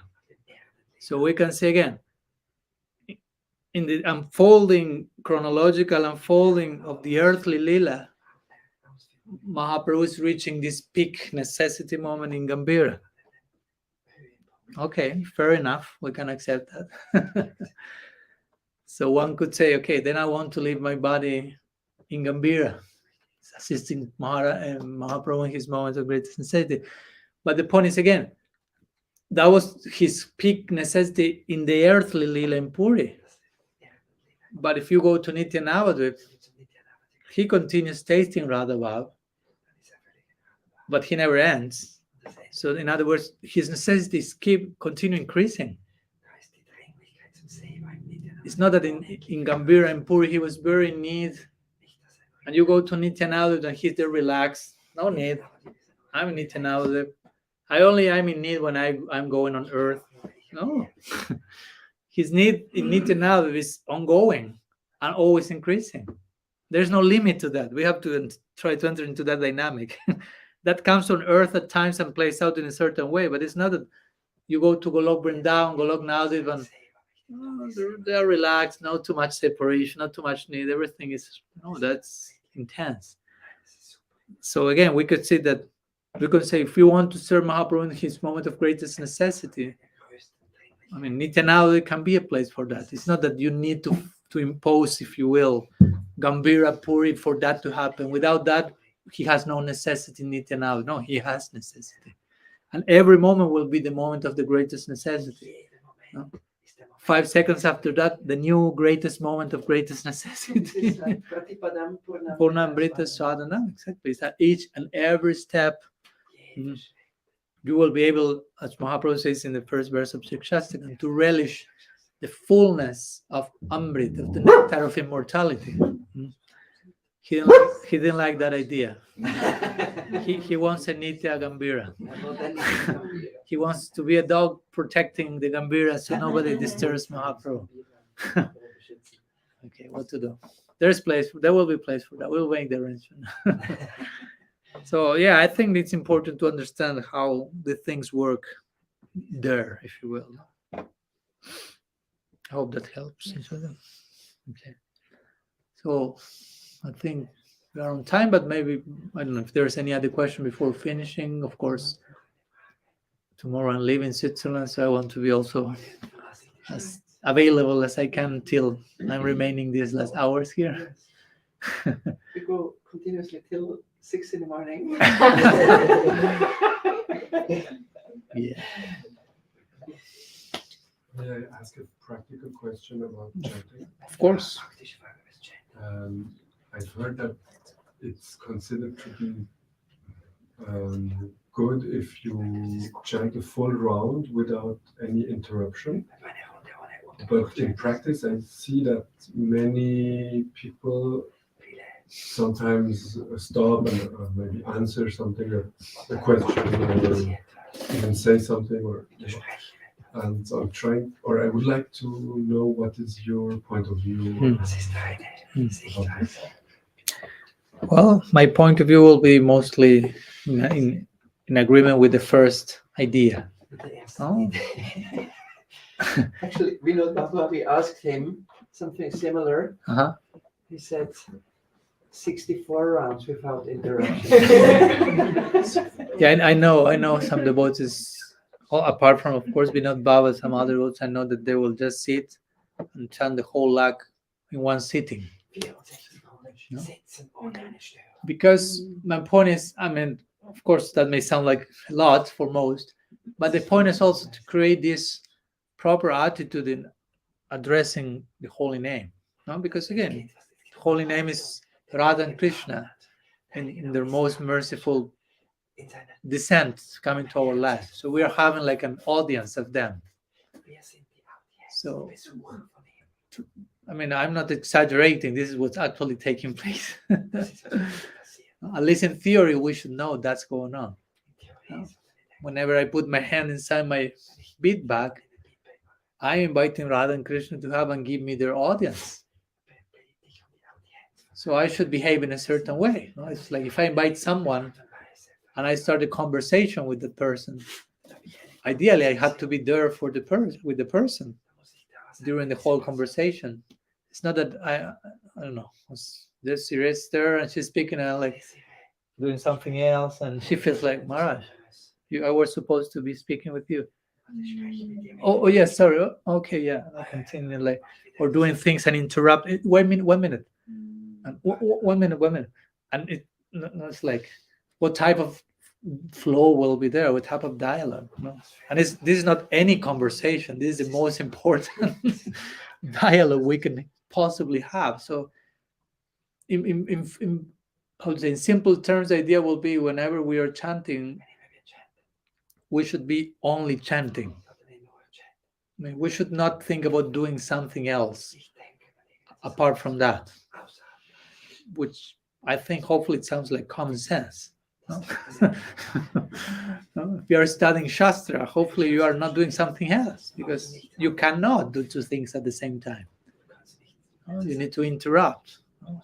And of course, that's another whole conversation that we have recently. I know that nowadays with social media dynamics, that's so invasive. No, when a cell phone and something in your pocket vibrating at every second, it may create constant interruptions. So we need to make some arrangement for the next at least one round, which technically speaking is, I mean, it doesn't take 3 hours. So we should be able to determine, okay, I will begin and I will finish this whole round. Hopefully more than one round, but we have to begin somewhere, whatever is more sustainable for everyone. But whatever I begin, hopefully I can finish that and not just leave that at half, because as we say in English, you have to make full circle. So I will recommend that. I will recommend trying to chant in such a way that you don't need to interrupt your chanting. But what if you're on a train and then you cannot finish or something like that? But probably you shouldn't be chanting on the train. Or you should chant in a way that you know you will be finishing. I mean, one have to pay some attention to that, because of course chanting is not just like a casual thing that you do while doing, again, 3 more things at the same time. You are driving, you have the cell phone, you are chanting, and you are, I don't know, buying something through the window to someone who is selling things on the traffic lights. What chanting is that one? No? How it was Namaskar Bahira, Nama, what is? Nama Nahi Hai or something like that. The letters may be sounding, but that's not Sri Nam. Chanting the holy name is not just saying Hare. It has to do with where you are internally. So I will try to emphasize that. Try to organize your chanting in the day in such a way that you don't need to interrupt the chanting. No? So you can have like, I don't know, whatever, half an hour in the morning, whatever it may be sustainable, and I will only chant and I will do that.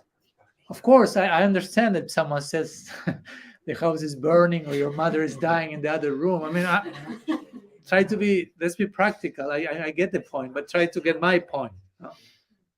One thing is extreme emergency. Another thing, don't try to make that the rule. That's an extreme exception to the rule. The rule is another thing. So of course, common sense is there. It's okay. I remember I was once chanting in when I was living in Buenos Aires in one farm there near Vrindavan. I was chanting and someone came to Maharaj, one of the houses is burning. And there's some devotees inside. Do you think I have to finish my round? I finished my round, they are finished. So again, it's common sense. I put my job up big and I start running like mad to put the fire out. Because I mean, so there has to be this practical consideration, but we have to be honest, is really an emergency, or because chanting should be an emergency also. I'm in an emergency of developing love for Krishna. That's an emergency. Like I sometimes say in joking, some people they're waking up in the beginning of the day and the first thing they grab their cell phone and they need to, okay. I say, why so quickly? Well, Maharaj, there may be an emergency. Yeah, but also the topmost in priorities that you develop your Krishna consciousness. So maybe you can just wake up and first offer pranam to Krishna and your guru. That's an emergency. It's not that the only emergency can happen in your cell phone. Like making this point, no? Don't lose this sense of urgency with your practice. Not in a neurotic way, no, but in valuing the seriousness of that. No? Yes. Thank you so much for your answer, and I understand your point Yeah. really well. And, but there are some situations where I will actually chant less if I see it exactly like this. Mm-hmm. Because let's say, for example, I'm in a car driving to come here, for example. Don't chant driving the car. No. No. Even if I'm a passenger. When you ride, then you don't. No, Oh, okay. Right. That's. I mean, that's also not the ideal situation. But of course, I was thinking about being the driver because sometimes I've seen people driving and chanting. So in that moment, I'm chanting as a passenger, just praying not to have an accident. Because I mean, you cannot do the two things at the same time. Probably you are not doing any of the two too much. No? Like sometimes I see devotees chanting while we are having Harikatha. And I'm wondering, are you hearing the class? And if you tell me yes, then I'm wondering, are you chanting then? You got to do the same two things at the same time. And probably you are not doing any of the two things fully. You're like, coming and go. And better do one thing because the mind cannot concentrate on two things simultaneously. So I make this point to begin with as the driver, no, because I'm not saying you're doing that, but sometimes I've seen that. And sometimes the idea behind that is I need to finish my rounds. No?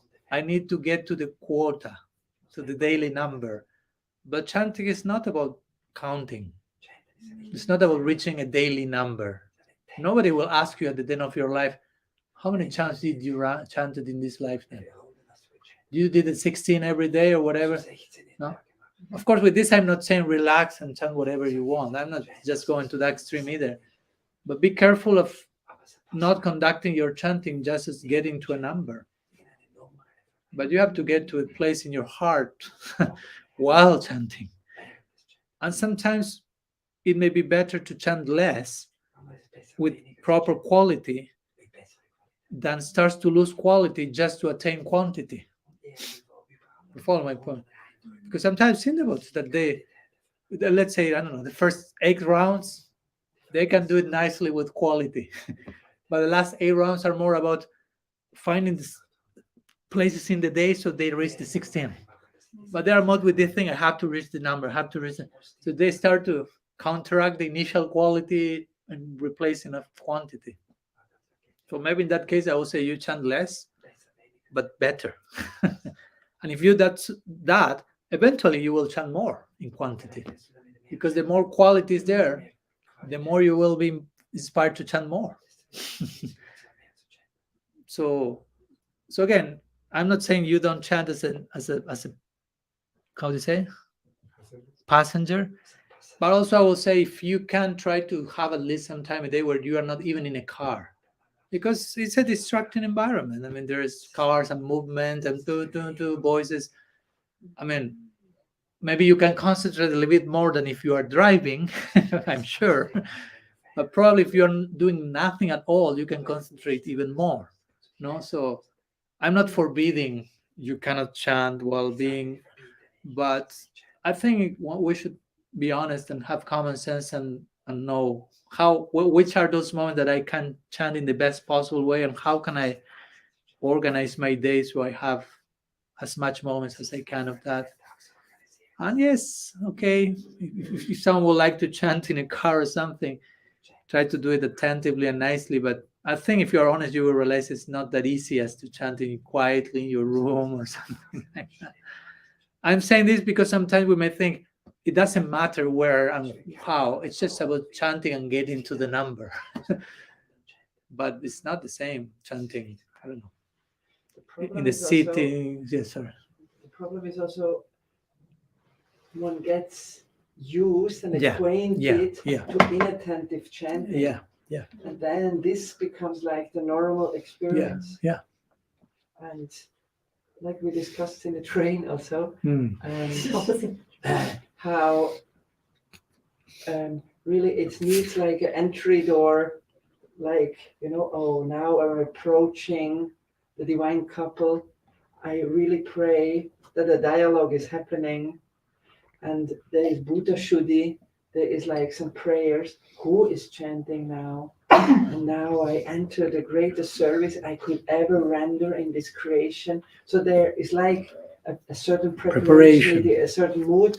And if one is like getting acquainted and habituated to inattentive chanting, then this becomes like the normal spiritual life.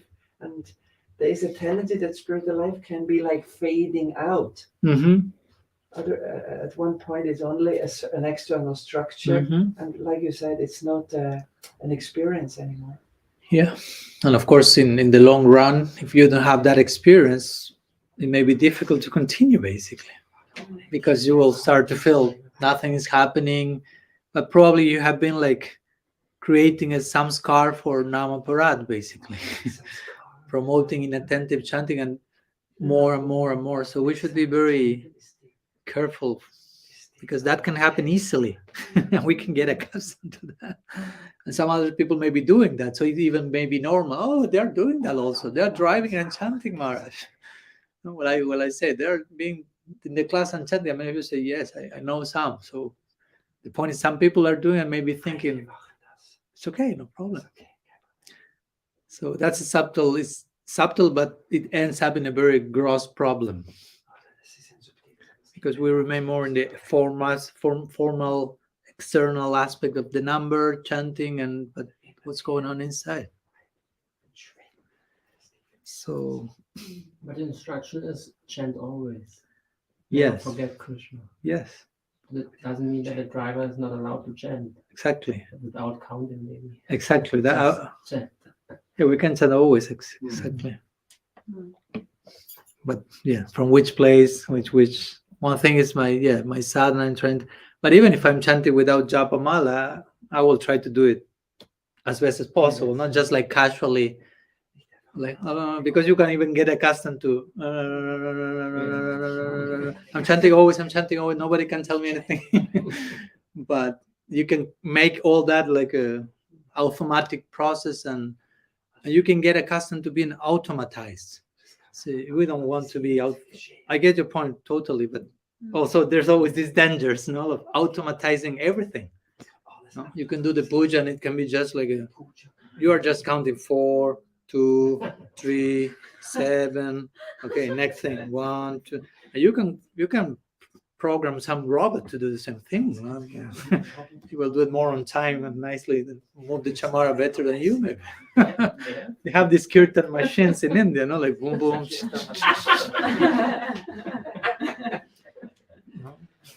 Or I remember when Krishnadas Babaji, the disciple of Bhaktisiddhanta, he was well known as very nice kirtaniya.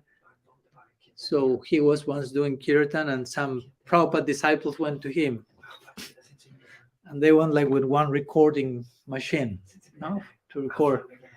So he was about to do kirtan with them, so one about to put the recording machine. He was like, "What's that for?" I mean, he knew it was a recording machine. I said, like, to record your kirtan, Maharaj. I say, but for what? So we can hear it then again. I said, no, better you do kirtan again. No, it's not just about putting play in the table. No. But you yourself do kirtan. Which again, we are not saying now you throw all your CDs and MP3, but the point he wants to make. No, it's not just pressing a button and someone else is doing it for you. But you have to participate in turning that. So again, this may take different forms in different cases and situations, but the spirit is the same. That's my point. I'm not just telling you the rule. It's like this, it's not like this externally. It may take some different forms. You may be chanting in the car or not, or chanting always, but the point is you have to see what's taking place inside of me. No? So if it's working, okay, great, no problem.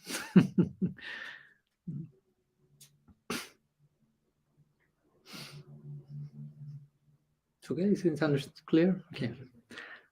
But never driving, please.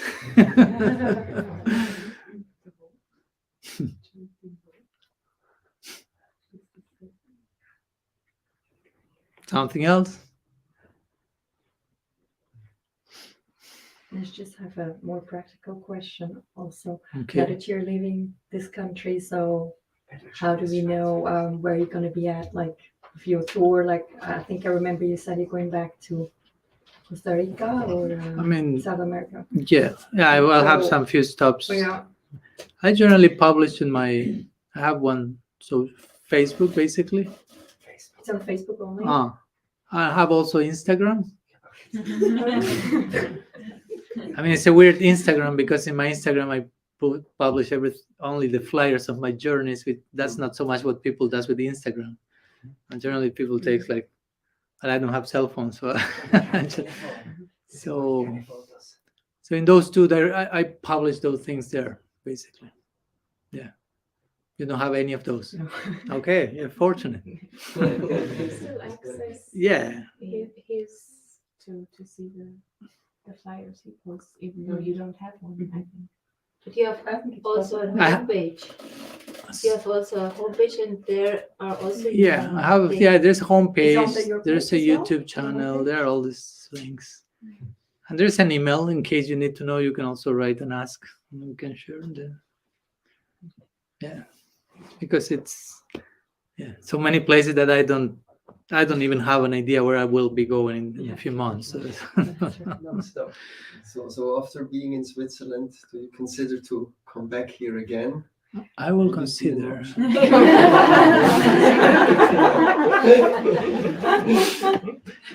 It all depends how nice boys and girls you are. How nicely you do your homework. I may. Joking. I'll pray so I do my homework nicely, so I may gain some mercy to visit you again. But yeah, of course, that will be great fortune to.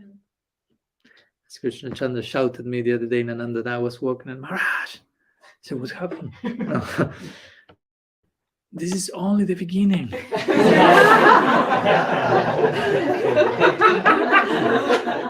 I thought when he shouted me, Maharaj, some house is on fire or something. And when he told me it's only the beginning, I thought he's on fire. Chandra's heart is on fire. May we enter that fire. So So yeah, hopefully I'll let you know. Of course, if that happens, that may be in next year or something, because of there's already whole schedule like already. I mean, I travel too much, so I need also to be intelligent in organizing where I go. So I'm not like doing like this, the whole year. So I need to save as much time and Lakshmi as possible as well. But yeah, hopefully, let's see. Maharaj also published a book, a very famous book, Nitya. It's like 400 pages, very deep, searched out, and wonderfully written, with deep philosophical understanding about the Swarup of the Jiva. It's called Inherent or Inherited. So it's a wonderful book. We can get it in Anandam, or otherwise when It's also available in Amazon. I don't know if that reaches here, Switzerland or not, but I think so. Yeah. So one can also search for that in Amazon. It's even in Kindle format or printed version if someone likes. Maharaj, that Yes. we don't end with practical things. Sorry? That we don't end with practical things. Can you just say a few words before, well, chanting? You said, oh, then I take the mala and I enter in a conversation with the divine couple. So normally I can see in any Vaidhi Bhakti structure there is a lot of emphasis on how to do things. Oh, you have to hold your japa like this, and you have to sit like this, and have to do some pranayama like this. But the more deeper it goes, the less instruction or the less guidance is there. Maybe you can say a few words. What does it mean to enter in a conversation? What is a mood of prayer? I think you are the person to answer that question. Everyone here knows of that. Do you support my thesis or not? So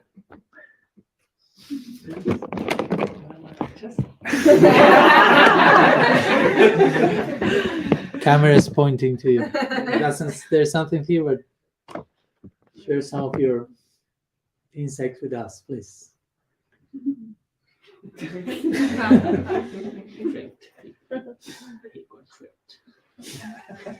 Chandra Prabhu ki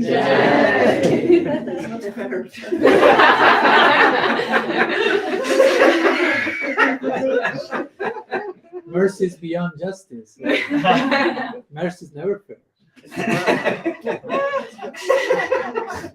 Give us your mercy.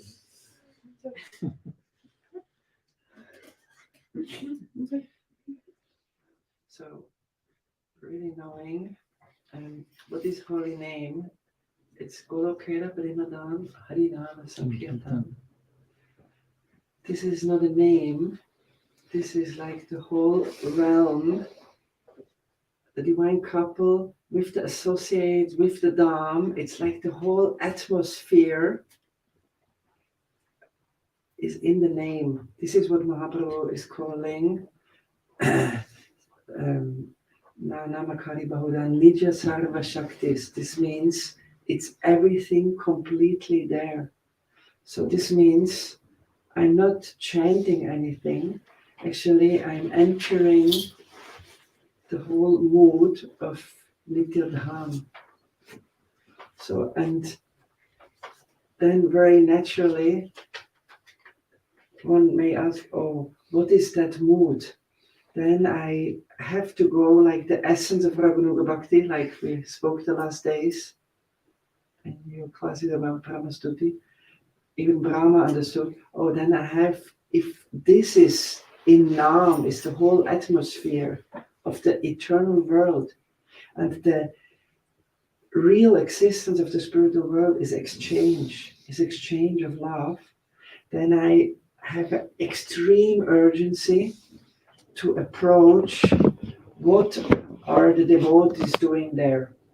How do they interact? So this is like the essence. Krishna Smaram, Janam Jasya Prestanija Samita. Then I will not just approach Radha and Krishna, then I will go special emphasis to the associates. Like in Vilap Kusumanjali, at the very end, when Raghunath Goswami is in greatest anxiety because Radhika is not answering, then he is turning Hashri Sarovara Sadhatva Samadisha. He's going to Yamuna and he's praying to Giriraj, and then he's praying to Ishaka. You know, and this is like the way I go to them. It's like an approach. How do they?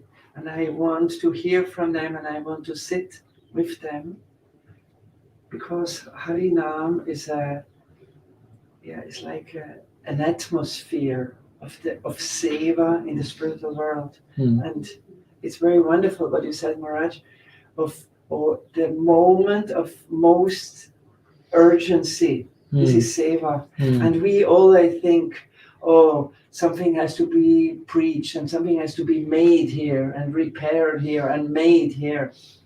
But really, there is no greater urgency than in the Nitya Dham. It's not here. It's like always in a theocentric way. So then, naturally, a life of prayer emanates, because then I think, it's a real serious thing.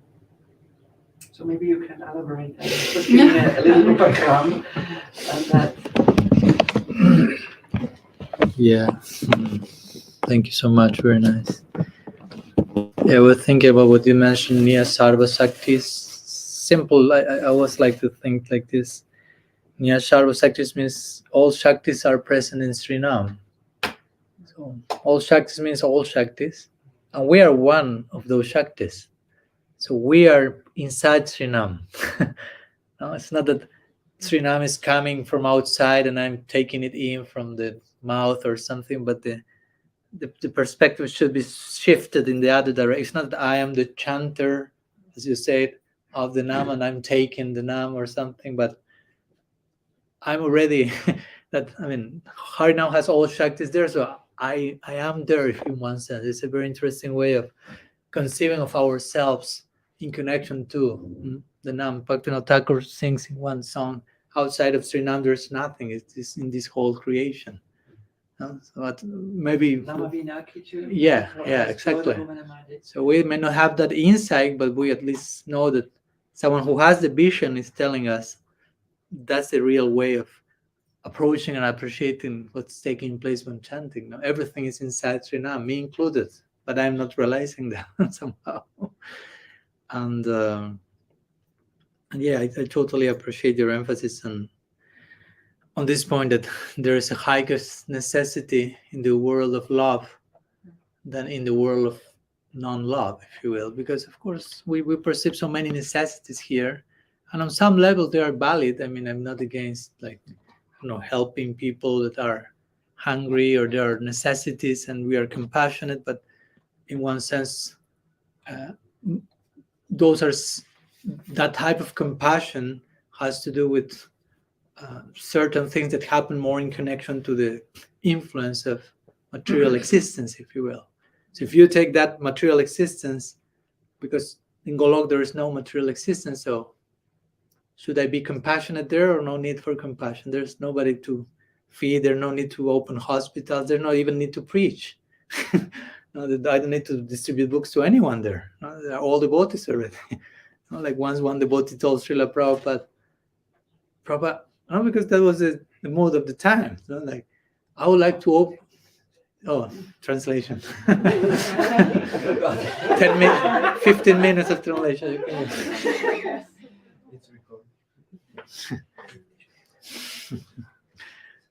Yeah, okay.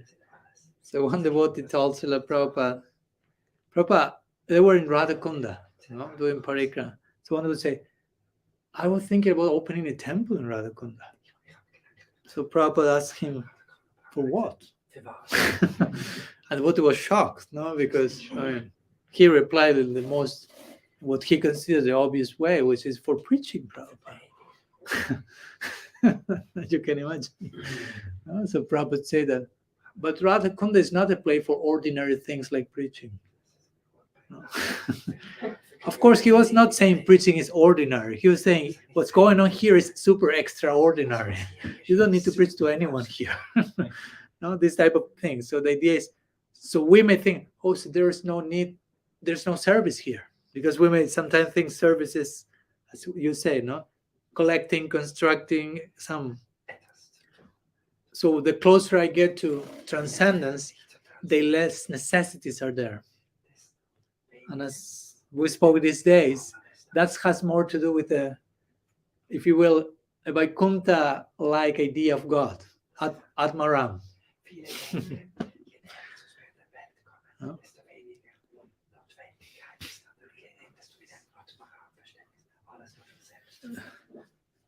That's an interesting point because, and I plan to, those are some of my notes for the next one. I remember we spoke about this last year in Gadadhar Pandit's appearance day. Because we concentrated on how Gadadhar is Sri Radha in her moment of greatest necessity. Because she's serving Krishna in his moment of greatest necessity. So whatever is his greatest necessity becomes her greatest necessity because she's totally identified with his necessity. So if Krishna in the moment of greatest necessity is Mahaprabhu, then Radha in the moments of greatest necessity will be Gadadhar. So, but I was presenting this idea that a spiritual identity, will develop according to a spiritual identification with the service necessity. So according to the spiritual necessity I perceive, there will be a corresponding spiritual identity. To follow my point, identity comes out of identification with something. No? We are identified in the direction of matter, we develop a sense of identity in that connection. So if I perceive a spiritual necessity, I will develop a corresponding identity.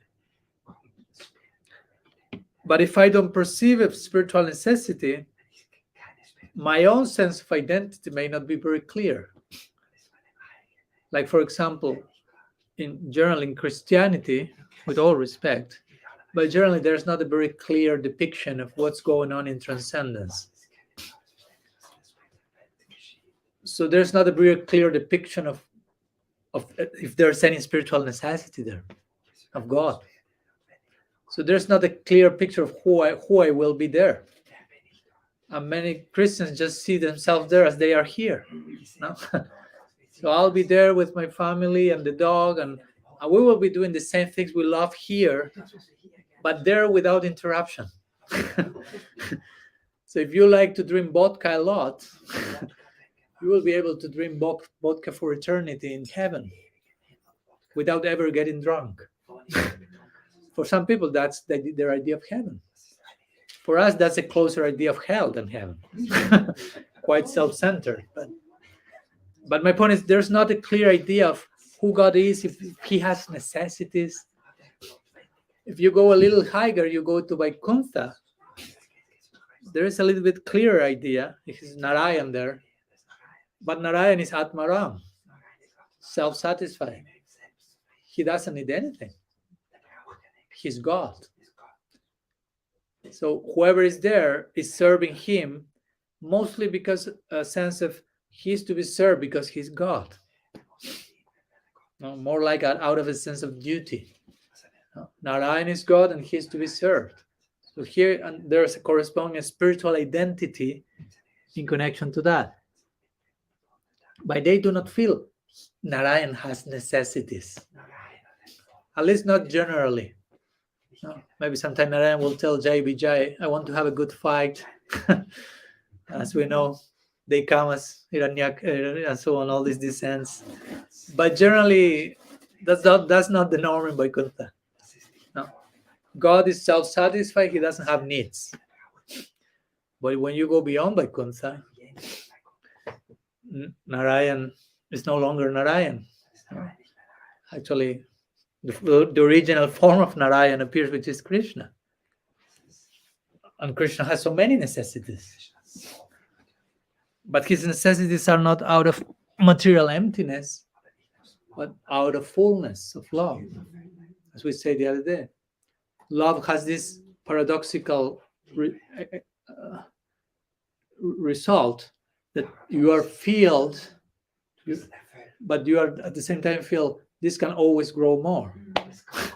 So you are satisfied, but you are dissatisfied because it can always reach higher levels. So that creates what we call lila, or a dynamic movement in transcendence.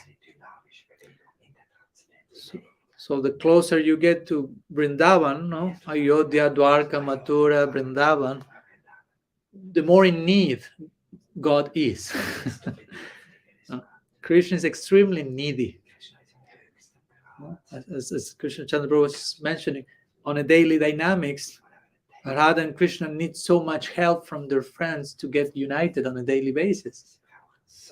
The Priyanarma Sakas, Priyanarma Sakhis, and many times a day they are dying in separation. So that's a huge necessity.